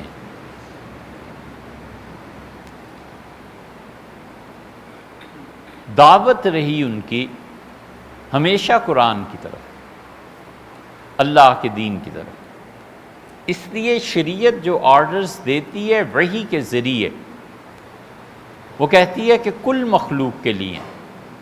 اس پہ بحث کر لو کہ وحی آئی تھی یا نہیں آئی تھی، لیکن اگر وحی آئی ہے اور حقیقت میں ہے تو یہی چیز. اس لیے رمضان میں جو قرآن کریم کی تلاوت پر زور دیا گیا نا، اور اللہ نے کہا شہر اس مہینے میں رمضان الذی انزل فیہ القرآن، یہ رمضان کا مہینہ ہے جس میں ہم نے قرآن کو نازل کیا. تو اصل روزے سے ہوتا ہے تزکیہ، نفس کو کچلنا، نفس کی خواہشات میں اس کی پیروی اور اطاعت سے انکار کرنا. اور تزکیہ نفس انسانی کا 2 چیزوں سے ہوتا ہے، ایک انذار سے، ڈر سے، اور آغاز یہیں سے ہوتا ہے نفس کا. نفس انسانی کو ان گندگیوں سے نکالنا جس میں وہ لتھڑا ہوا ہے، جھوٹ بولنا، غیبت کرنا، خام خواہ لوگوں پہ تنقید کرنا، اعتراض کرنا، حسد، یہ تمنا کہ میں بڑا آدمی بنوں، یہ خواہش کہ لوگ میرا نام لیں. یہ دماغ میں بھوت سوار ہو جانا کہ اتنی بڑی ریاست، عہدہ، یہ چیزیں مجھے مل، یہ سب نفسیاتی بیماروں کی علامت ہے۔ یہ نفسیاتی بیمار ہیں۔ یہ نفسیاتی طور پہ جب آدمی بیمار ہوتا ہے نا، تو یہ تو علماء نفسیات سے پوچھو اس کو وہ کیا کہتے ہوں گے، اس کو اپنی حیثیت سے 100 گنا بڑا ہونے کی عادت پڑ جاتی ہے۔ کچھ تو ہوتے ہیں محبت میں بھی آثار جنوں، اور کچھ لوگ بھی دیوانہ بنا دیتے ہیں۔ کچھ تو نفسیاتی مریض آدمی خود ہوتا ہے، کچھ گرد و پیش کا حلقہ جو ہے نا وہ اسے یقین دلا دیتا ہے کہ آپ تو حضرت ہیں ہی ایسے۔ یہ سب نفسیاتی بیماریاں ہیں، اور یہ اصل میں نفس کا علاج نہ ہونے کی علامت ہے کہ نفس انسانی کا علاج نہیں ہوا۔ نفس انسانی کا تزکیہ ہوتا ہے 2 چیزوں سے، ایک ہے انذار، ڈرانا، یہاں سے شروع ہوتا ہے تزکیہ، اور مؤثر چیز ہے خوف۔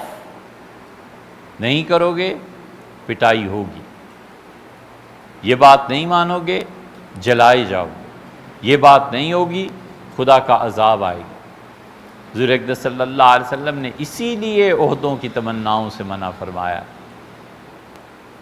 یا تو آدمی اہل ہو اور عہدہ جا رہا ہو، سامنے نظر آ رہا ہو کہ نااہل کے پاس جا رہا ہے، یہ تباہ کر دے گا، برباد کر دے گا، تو اس وقت چپ رہنا جرم ہے۔ لیکن جب 10 آدمی اہل ہوں تو کیا ضرورت ہے اپنا نام دینے کی؟ حضور اقدس صلی اللہ علیہ وسلم نے کمال کی بات فرمائی تھی۔ فرمایا قاضی، مفتی اور قاضی میں کیا فرق ہے؟ قاضی کی بات نافذ ہو جاتی تھی، اس کے پیچھے عدلیہ کے پیچھے انتظامیہ ہوتی تھی۔ مفتی کی بات عدلیہ تک چلتی ہے، انتظامیہ اس کے ساتھ دے نہ دے۔ فرمایا 3 میں سے 2 جہنمی ہیں۔ اب جب یہ ڈر تھا نا کہ فیصلہ غلط ہوا اور میں گیا جہنم میں، قضا کا عہدہ خالی رہتا تھا، لوگ قبول ہی نہیں کرتے تھے، نہیں مانتے۔ حضرت عثمان رضی اللہ عنہ نے چاہا کہ عبداللہ ابن عمر کو مدینہ منورہ کا قاضی لگائیں، تو انہیں بلایا، تنہائی میں گفتگو کی، کہا عبداللہ آپ کے والد امیر المومنین سیدنا عمر رضی اللہ عنہ کے فیصلے سب سے زیادہ آپ جانتے ہیں، ان کے مزاج کو آپ سمجھتے ہیں، مدینہ منورہ کا قاضی میں آپ کو بنانا چاہتا ہوں۔ کہا ہرگز نہیں۔ حضرت عثمان رضی اللہ عنہ نے اصرار کیا تو انہوں نے امیر المومنین کے سامنے قسم کھائی کہ اللہ کی قسم میں قاضی نہیں بنوں۔ عثمان رضی اللہ عنہ چپ ہو گئے، بس اتنا فرمایا کہ یہ بات کسی سے ذکر نہیں کرنی۔ ان کا میں کسی کو نہیں کہوں، آپ کی زندگی میں کسی کو نہیں کہوں۔ انہیں ڈر لگ گیا نا کہ اس کو دیکھ کے پھر اور لوگ بھی ہٹ جائیں گے پیچھے۔ عہدے خالی ہیں اور بندہ اس ڈر سے قبول نہیں کر رہا کہ اللہ کو جواب کون دے گا، خدا کے سامنے پیشی جب ہوگی تو پھر کیا کرنا ہے۔ یہ انذار ہے جو نفس انسانی کو قابو میں رکھتا ہے۔ ڈر، خدا کا خوف، جہنم کا خوف، سزا کا خوف، اس سے تزکیہ ابھرتا ہے۔ حضور اقدس صلی اللہ علیہ وسلم نے فرمایا جب تم میں سے کوئی جھوٹ بولتا ہے تو فرشتے اس کا ساتھ چھوڑ دیتے ہیں، بھاگ جاتے ہیں اس سے۔ جب یہ حدیث یاد رہے تو پھر فرشتوں کی صحبت سے محرومی، اس کا مطلب یہ ہوا کہ پاک چیزیں، پاک مخلوق جو اللہ نے اس کے ساتھ لگا دی تھی، اس نے انہیں خود ہی ہٹا دیا اس گندگی، جھوٹ کی گندگی کی وجہ سے۔ تو پھر سوچ سمجھ کے ہی جھوٹ بولتا ہے کہ کن کی صحبت سے محروم ہو کے کہاں جا کر گروں گا۔ یہ جھوٹ ہے، یہ غلط بات ہے، نہیں پڑھنا اس میں۔ خوش آمد، تعریف۔ حضور اقدس صلی اللہ علیہ وسلم نے فرمایا جو آدمی، بہت سخت حدیث ہے، فرمایا جو آدمی کسی شخص کی دولت سے اور اس کے عہدے سے متاثر ہو کر اس کی تعظیم کرتا ہے تو اپنے دین کے 66% حصے کو برباد کر دیتا۔ تعظیم کرے، کوئی لیڈر ہے، کوئی دولت، جیسے ہوتا ہے آدمی عزت سے ملتا ہے، احترام سے، مہمان آیا ہے، اس کے تقاضے ہوتے ہیں وہ پورے کرنے، لیکن اب بچھا چلا جا رہا ہے اس وجہ سے کہ اس کے پاس عہدہ ہے، اور وہی شام کو اس عہدے سے ہٹ جائے تو پھر بھی ایسے ہی بچھے چلے جاؤ گے۔ اتنی عزت اور احترام ہے کیونکہ وہ کروڑوں پتی ہے، اور اگر اس کا بینک لٹ گیا اور دولت کو آگ لگ گئی اور شام کو کھانا مانگنے کے لیے آ گیا تمہارے در پہ، تو کیا اس وقت بھی اتنی عزت اور احترام ہوگا؟ یا دروازے پہ دستک ہی کوئی نہیں سنے گا؟ بڑی عبرت کا نشان ہے۔ آدمی کو سوچنا چاہیے، یہ بہت بہت مواقع آتے ہیں زندگی میں سیکھنے کے۔ وزارت عظمیٰ پہ فائز اور کوششیں ہو رہی ہیں کہ کسی طرح میٹنگ ہو جائے، اور مارشل لا لگ گیا شام کو تو جا کے نام کٹانے کی، یار میرا نام کاٹنا، کہیں فوج کو پتہ چل گیا تو کیا ہوگا کہ میں بھی ملنا چاہتا ہوں۔ یہ کیا ہے؟ اس کو کہا ہے رسول اللہ صلی اللہ علیہ وسلم نے کہ تم میں سے جو آدمی کسی کے عہدے اور دولت کی وجہ سے اس کی عزت کرتا ہے نا، وہ اپنے 66% حصے سے فارغ ہو جاتا ہے دین کی۔ عزت کرے جیسے عام انسانوں کی ہوتی، جیسے احترام ہے، ادب ہے۔ اسلام یہ تھوڑی سکھاتا ہے کہ اب توہین، یہ بھی نہیں ولیعذ باللہ، لیکن یہ کہ وہ اس کی عزت نہیں دولت کی ہو رہی ہے۔ اس کا مطلب ہے کہ دولت تمہاری اپنی نیت میں فساد پیدا کر رہی ہے، اس کے عہدے کی عزت ہو رہی ہے، تو اس کا مطلب یہ ہوا کہ وہ ظلم بھی کرے تو تم اس سے کچھ نہیں کہہ سکتے، بول نہیں سکتے۔ وہ غلط بات بھی کرے تو تم کچھ نہیں کہہ سکتے۔ اس کا عہدہ چھا گیا نا انسان کی طبیعت۔ یہاں ابو حنیفہ رحمۃ اللہ علیہ کو منصور نے بلایا تھا، تو اس نے کہا میرا ارادہ ہے کہ آپ کو چیف جسٹس پوری امت کا بنا دوں۔ امت کہاں، افریقہ فتح ہو چکا تھا، اور مسلمان فرانس تک، اسپین تک، اگرچہ وہاں ان کی حکومت نہیں تھی لیکن پہنچ چکے تھے۔ ادھر روس سے بھی پیچھے چلے گئے تھے، ہندوستان، یہ سارے علاقے اس کا چیف جسٹس بنا دوں۔ ابو حنیفہ رحمۃ اللہ نے فرمایا میں اس کا اہل نہیں ہوں، اس کا جھوٹ بولتے ہو۔ تو فرمایا جھوٹا آدمی پھر قاضی نہیں بنایا جا سکتا۔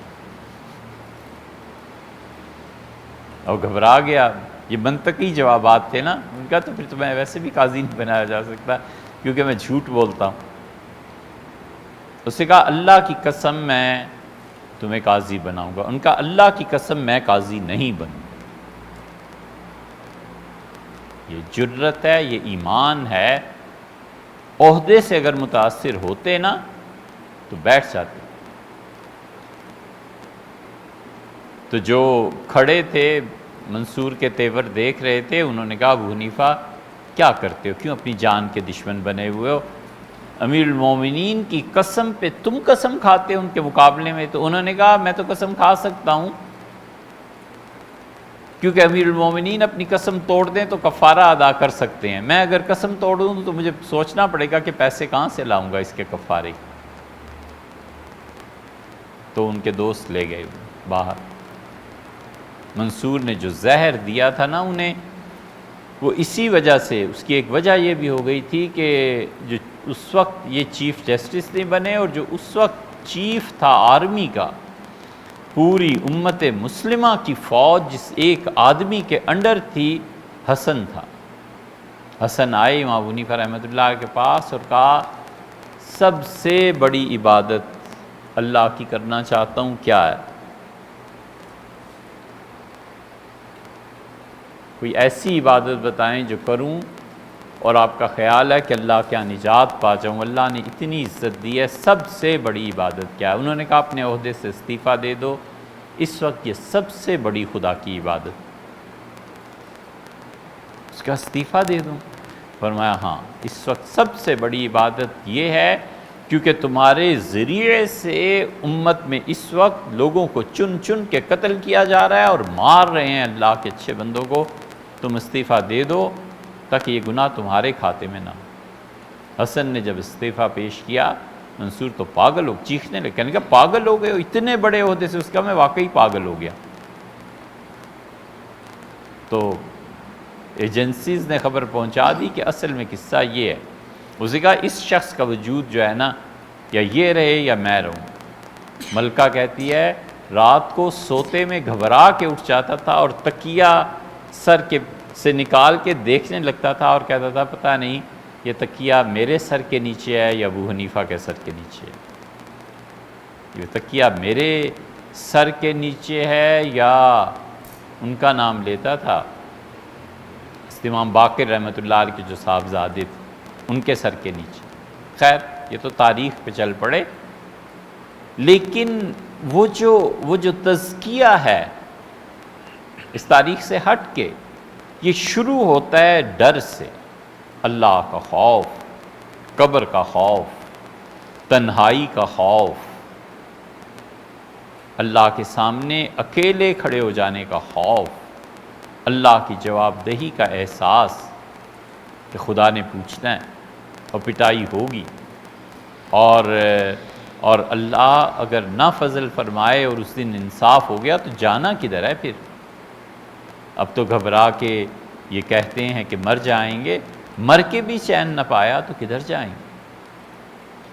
اختیارات میرے چھن جانے، آنکھ حرکت نہیں کر سکتی، کان سن نہیں سکتا، جب تک کہ اللہ نہ چاہے میں مر جاؤں گا، میرا بنے گا کیا؟ یہ خوف ہے جو شروع کرتا ہے تزکیے کو، اور جب خوف نہ رہے، نکل جائے، کسی انسان کو ڈر ہی نہ لگے، تو پھر اس کی اور جنگلوں کے جانوروں کی زندگیوں میں کیا فرق رہ جاتا ہے؟ جو ان سے بھی بدتر ہو جاتا ہے، ظلم کرتا ہے اور جواب دہی کا احساس نہیں ہوتا، لوگوں کے پیسے اور ٹیکس کو غلط خرچ کرتا ہے اور اس کو احساس ہی نہیں، خدا کا خوف ہی نہیں، مرنے کا احساس نہیں ہے۔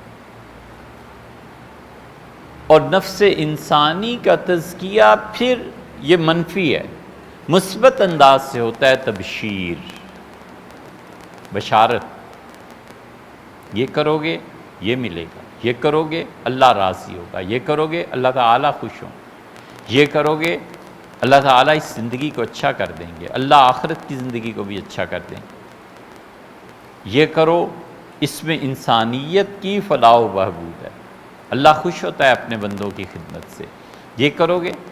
آپ اندازہ کریں، ایک چھوٹی سی بات ہے، غور کیجئے اس پہ، رسول اللہ صلی اللہ علیہ وسلم، تم میں سے جو کوئی مریض کی عیادت کو جاتا ہے تو اللہ کے فرشتے 70,000 یعنی بے شمار فرشتے صبح اس کے لیے دعا مانگتے ہیں، پھر شام کو اس کے لیے دعا مانگتے ہیں۔ یہ مریض کی عیادت کا حال ہے۔ ہم نے ایسے لوگ دیکھے، ہمارے نانا تھے، عصر کی نماز پڑھتے تھے اور ویسے ہی اسپتال چلے جاتے تھے، تو ہم نے ان سے پوچھا کہ آپ کے دوست ہیں کون ہیں؟ ان کا نہیں، کوئی دوست نہیں، ایسے ہی پوچھنے جاتا ہوں۔ وارڈ میں چلے جاتے تھے، آپ کا کیا حال ہے، کیا بیماری ہے، ٹھیک ہے؟ کبھی کبھی سورہ فاتحہ پڑھ کے پھونک دیتے تھے۔ تو ہم بہت ہی چھوٹی عمر تھی، تو ہم نے پوچھا تو کہنے کہ نہیں میرے دوست نہیں۔ ہم نے کہا پھر کیوں؟ انہوں نے کہا بڑا ثواب آیا ہے حدیث میں مریضوں کی عیادت کرنا۔ اب وہ مریض تو ہے نا، دوست نہیں ہے، جاننے والا نہیں ہے، کوئی تعلق نہیں ہے، مریض کی عیادت کو جانے والے کو اتنا ثواب اور اللہ اس سے خوش ہوتا ہے، خود ڈاکٹر کا کیا حال ہوگا جو اس مریض کی شفا کے لیے جدوجہد کر رہا ہے، کوشش کر رہا ہے۔ یہ شخص اللہ کا کتنا محبوب، اس کو ایمان پہ موت نہ آئے تو پھر کس سے آئے؟ اس لیے ایک یہ بھی چیز ہے کہ سوچے میرا بچہ ڈاکٹر بن جائے تو پیسے تو کم سے کم زندگی اس کی آسان ہو جائے گی، میرا کیا ہے، میں تو مر ہی جاؤں گا۔ اور ایک یہ بھی ہے کہ میرا بیٹا ڈاکٹر بن جائے اور خلق خدا کی خدمت کرے تاکہ اللہ اپنے دوستوں میں سے شامل کر لے۔ یہ بھی سوچنے کا ہی انداز۔ امام ابوبکر جساس حدیث لائے ہیں، رسول اللہ صلی اللہ علیہ وسلم نے فرمایا، اللہ کہتا ہے کہ عمرو بلادی، میری زمین پہ شہروں کو بناؤ، عیشو فیہا عبادی، اور میرے بندوں کو یہ موقع فراہم کرو کہ وہ مکانات میں، گھروں میں جا کر بسیں۔ بیٹا انجینئرنگ پڑھ لے، بہت اچھا ہے، کمائے گا اپنی زندگی، اچھا ہے، ٹھیک ہے، اور ایک سوچتا ہے کہ میرا بیٹا انجینئر بن جائے، چلو یہ اچھے گھر ڈیزائن کر لے، آرٹ میں چلا جائے، خوبصورت گھر بنیں گے، لوگ اس میں بسیں گے۔ تو لوگوں کو سہولت دینے کی وجہ سے اور اللہ کے اس حکم کی وجہ سے یہ خدا کے دوستوں میں کبھی شامل ہو جائے گا۔ یہ بھی تو سوچ کا ایک انداز ہے نا۔ یہ تبشیر ہے، یہ مثبت پہلو ہے، مثبت پازیٹیو، کہ اللہ اس پہ راضی، اللہ اس پہ خوش ہو۔ میں کسی کو پیسے دوں گا، حل کروں گا اس کے مسائل کو، اللہ مجھے بھی قرب کا مقام دے گا۔ اسی لیے اللہ تعالیٰ فرماتے ہیں قرآن کریم میں کہ یہ کرو ہم تمہیں جزا دیں گے، یہ کرو ہم تمہیں جزا دیں گے، جزاء من ربک، تیرے پروردگار کی طرف سے انہیں انعام دیا جائے گا۔ ایک جگہ فرماتے ہیں ہم نے انہیں بادشاہوں کی جگہ عنایت کی، لما صبروا، جب انہوں نے صبر کیا۔ ایک جگہ اللہ تعالیٰ فرماتے ہیں کہ جزاؤہم جزاء موفورا، ہم تو انہیں پوری جزا دیں گے جو اعمال کر کے لائے تھے۔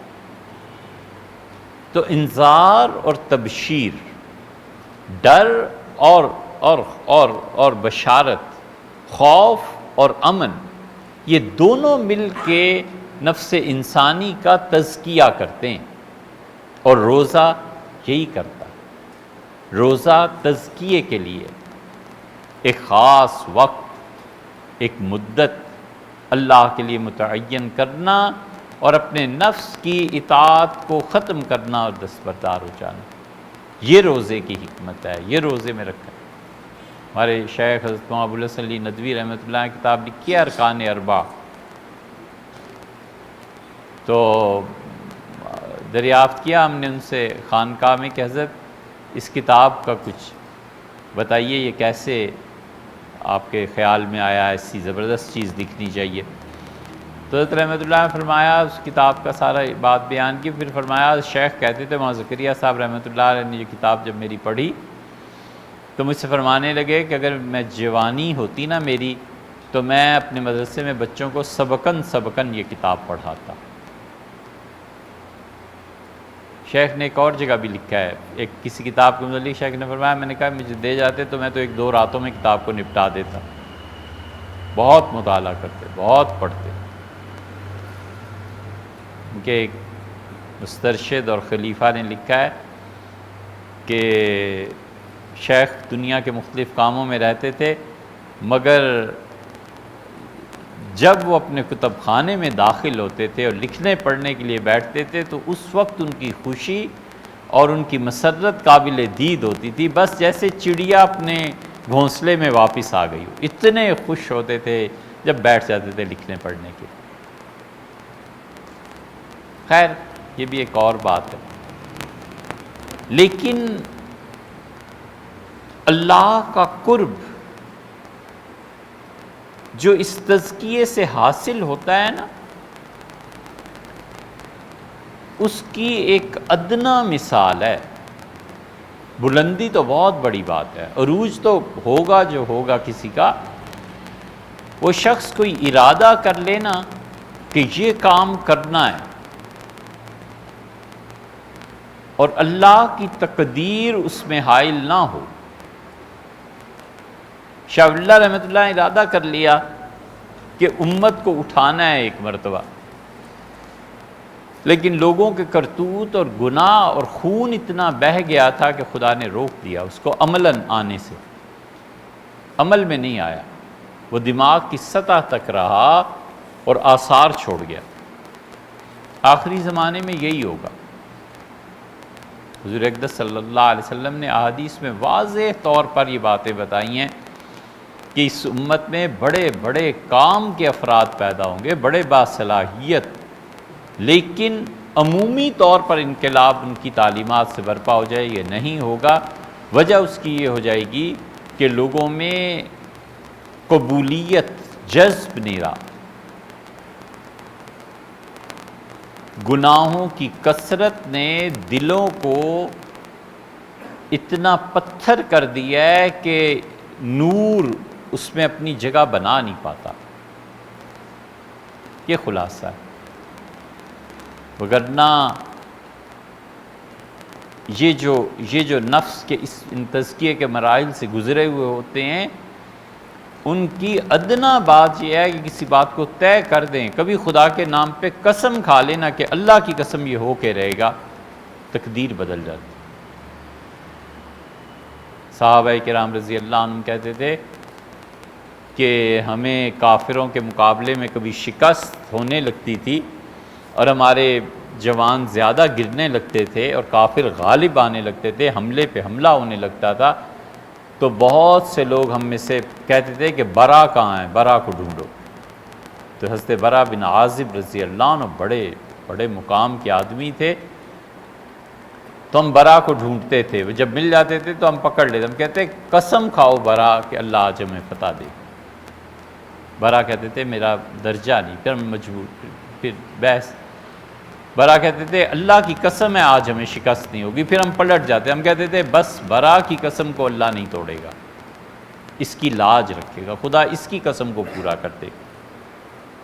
یہ اس درجے کے لوگ ہو جاتے ہیں تزکیے کے بعد کہ اللہ تقدیر بدل دیتا ہے۔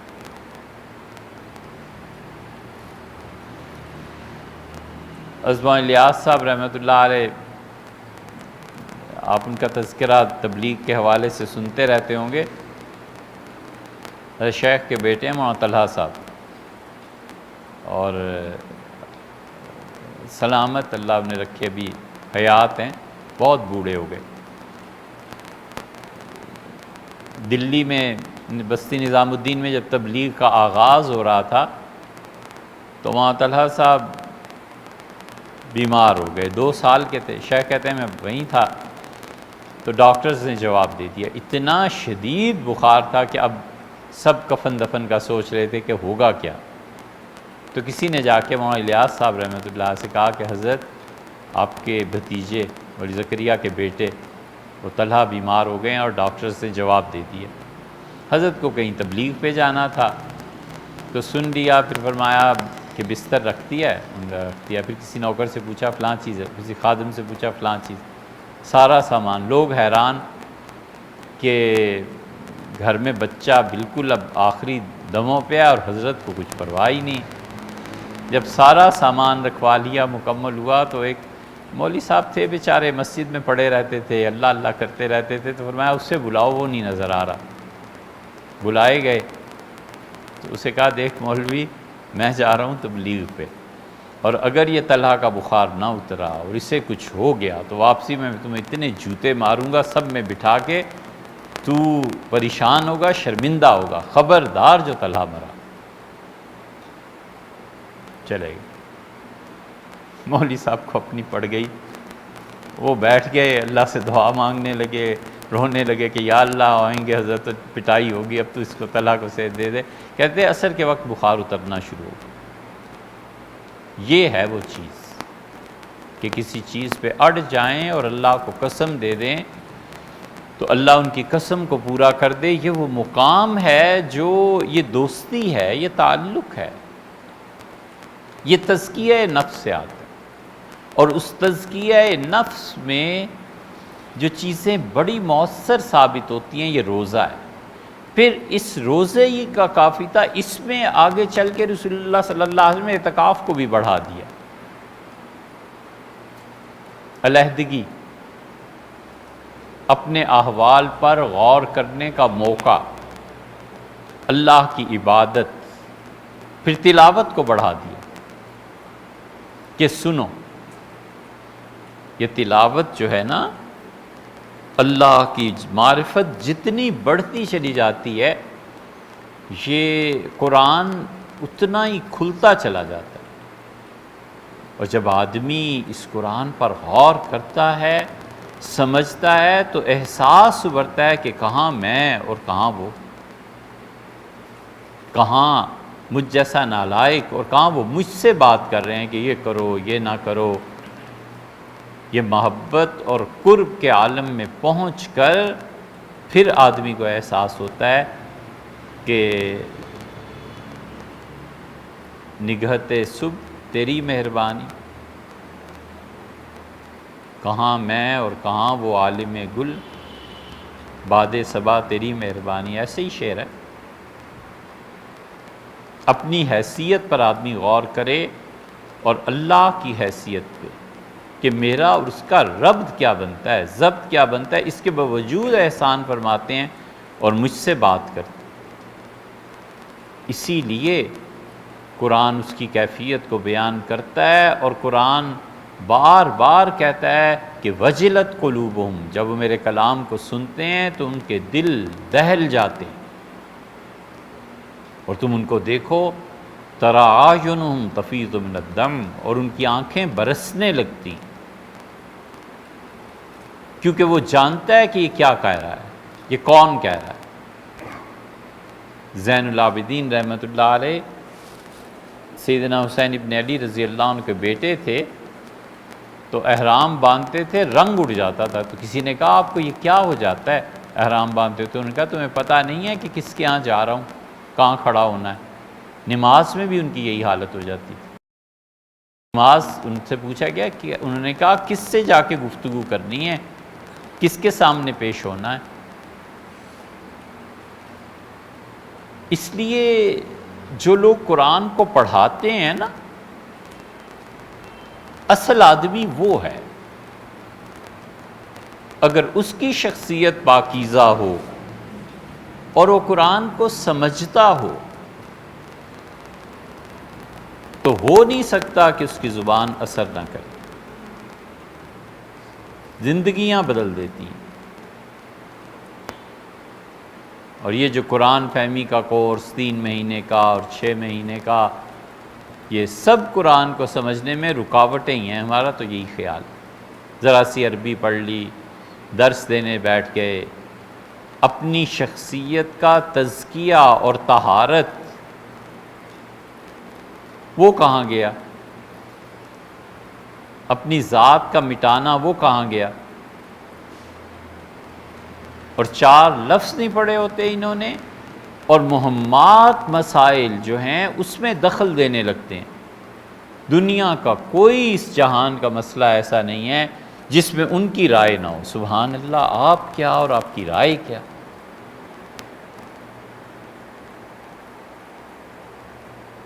عبد الفتاح ابو غدہ تھے،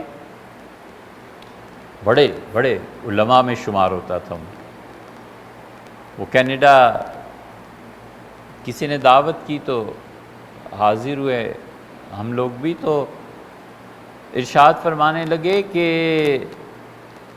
کسی نے پوچھا آج کل کے علماء، تو انہوں نے کہا کہ بخاری شریف اسے دے دو نا، تو اسے یہ بھی نہیں پتہ چلے گا کہ بخاری کو اگر کھولتا ہے تو صفحہ الٹا ہے کہ سیدھا ہے، پہلی سطر اوپر ہے کہ نیچے ہے۔ ان کا جس کو اتنی بھی تمیز نہیں ہے وہ بھی امت کے مسائل پہ گفتگو کرتا ہے۔ ان کا علماء کہاں رہے؟ جو لوگ قرآن کو سمجھتے تھے اور جو لوگ قرآن کریم کی تاثیر اور روح میں ڈوبا ہوا تھا، ان کے قرآن پاک اترا ہوا تھا ان کے جسم و روح میں، ایسے علماء کم ہو گئے۔ اب عربی کے کورسز، اور عربی بھی صحیح نہیں آتی، اور درس قرآن جاری ہیں اور یہ جاری ہیں، اور فلاں میجر صاحب ہیں، فلاں جنرل صاحب ہیں، اور فلاں سیکٹری صاحب ہیں قرآن پاک کی تفسیر لکھ رہے ہیں، اور گفتگو فرما رہے ہیں بینکنگ پہ، گفتگو فرما رہے ہیں سود کے رد پہ، گفتگو فرما رہے ہیں اسلامک اکانومی پہ۔ ہم نے کئی ایک سے پوچھا کہ کوئی حل لا دیں آپ، تو انہیں اکانومی کی بنیاد تک کا پتہ نہیں تھا، اور ادھر سے قرآن دے رہے ہیں۔ یہ سب جو چیزیں چل رہی ہیں نا، یہ قرآن کو نہ سمجھنے کے مترادف ہیں، یہ جرت پیدا کر رہی ہیں کہ دین کے ہر مسئلے پہ میں اتھارٹی ہوں، اور جو اتھارٹیز ہیں ان کا حال یہ ہے کہ وہ چپ پیچھے، کہتے کسی اور سے پوچھو یار، آخرت عزیز ہے، ایسے نہ ہو کہ کوئی غلط بات کر دیں اور اللہ اس پہ پکڑ لے۔ اتنی آسانی سے کہتے ہیں کہ اللہ کی مرضی یہ ہے۔ یہ آپ ان کے درس سنیں نا، وہ کہتے ہیں اللہ یہ فرماتا ہے، بڑی سخت بات ہے۔ قیامت میں ملاقات ہوگی نا، اگر انہوں نے یہ کہا کہ میں نے تو یہ نہیں کہا تھا، میری تو مطلب ہی یہ نہیں تھا، میری تو مراد ہی یہ نہیں تھی، تم کہاں سے میرے ترجمان بن گئے تھے؟ اتنے غیر محتاط۔ یا تو وہ کہتا ہے کہ اللہ یہ فرماتا ہے تو اس کی مراد یہ ہے کہ مفسرین نے اس آیت کے مفہوم کو بیان کیا کہ انہوں نے کہا اللہ کی مراد یہ، پھر تو چلو کوئی بات ہوئی۔ کچھ بھی نہیں، علمی سطح نہیں، عمل کی سطح نہیں۔ اور جو لوگ عملاً قرآن کو سمجھے ہوئے تھے اور قرآن پاک ان کی زندگی پہ چھا گیا تھا، وہ لوگ بڑے بڑے مؤثر ثابت ہوئے جنہوں نے بھی ان کی پیروی۔ مولانا امین حسن اصلاحی تھے، ان کا نام لیے بغیر رہا نہیں جاتا۔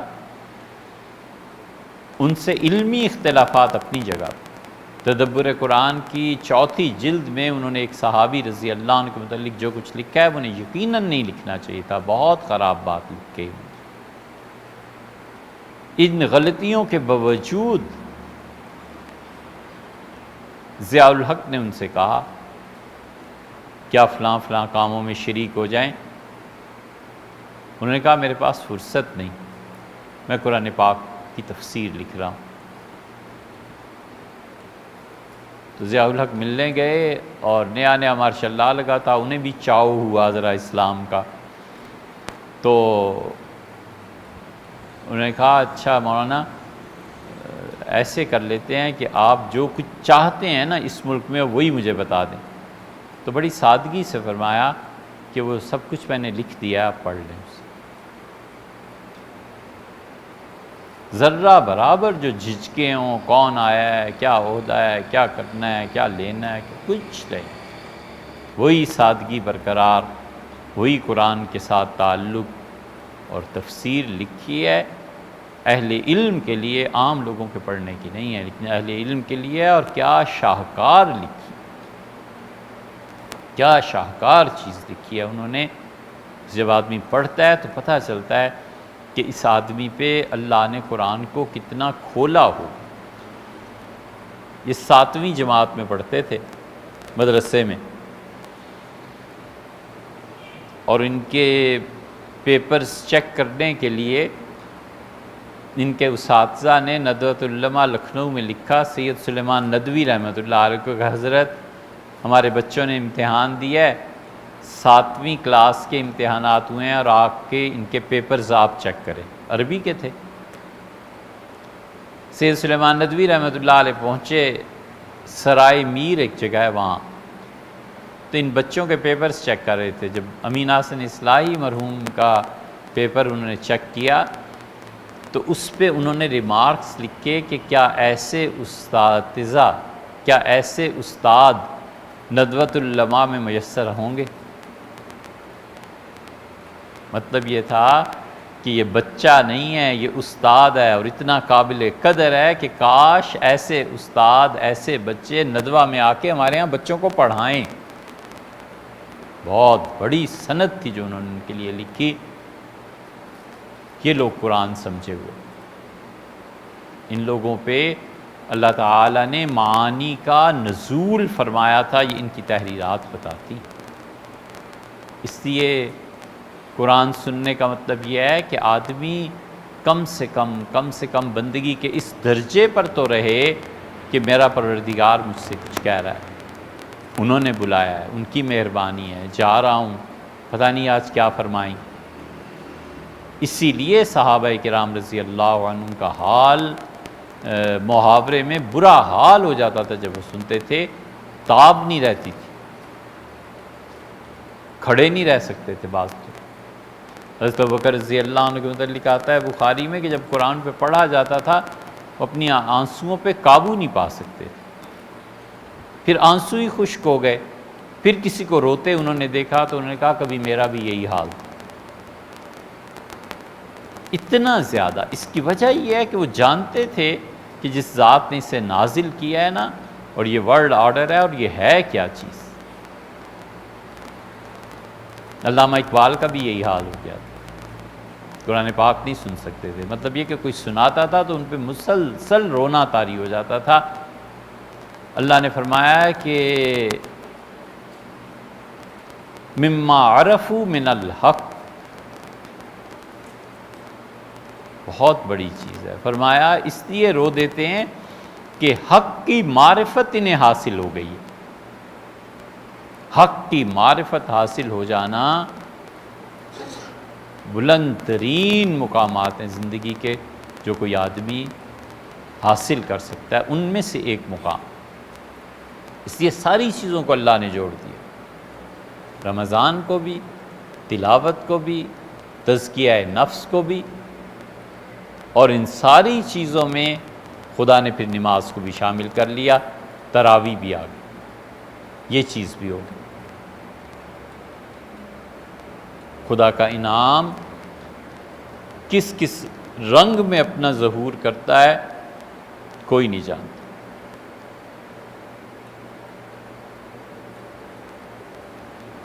صحابہ کرام رضی اللہ عنہ میں قرآن کو سمجھنا، پھر ان میں جو اولو الامر بن گئے تھے ان کا نافذ کرنا، اور اس سے استنباط، اور پھر خدا کا خوف، اور یہ سب چیزیں اللہ نے جمع کر دی۔ رسول اللہ صلی اللہ علیہ وسلم کا اپنا یہی حال، نبی کریم صلی اللہ علیہ وسلم قرآن سنتے تھے، رو دیتے تھے۔ عبداللہ ابن مسعود رضی اللہ عنہ کہتے ہیں مجھ سے کہا قرآن پڑھو، تلاوت کرو، مجھے سناؤ۔ میں نے کہا آپ پہ تو نازل ہوا ہے، میں آپ کو سنا؟ فرمایا نہیں عبداللہ تم سناؤ۔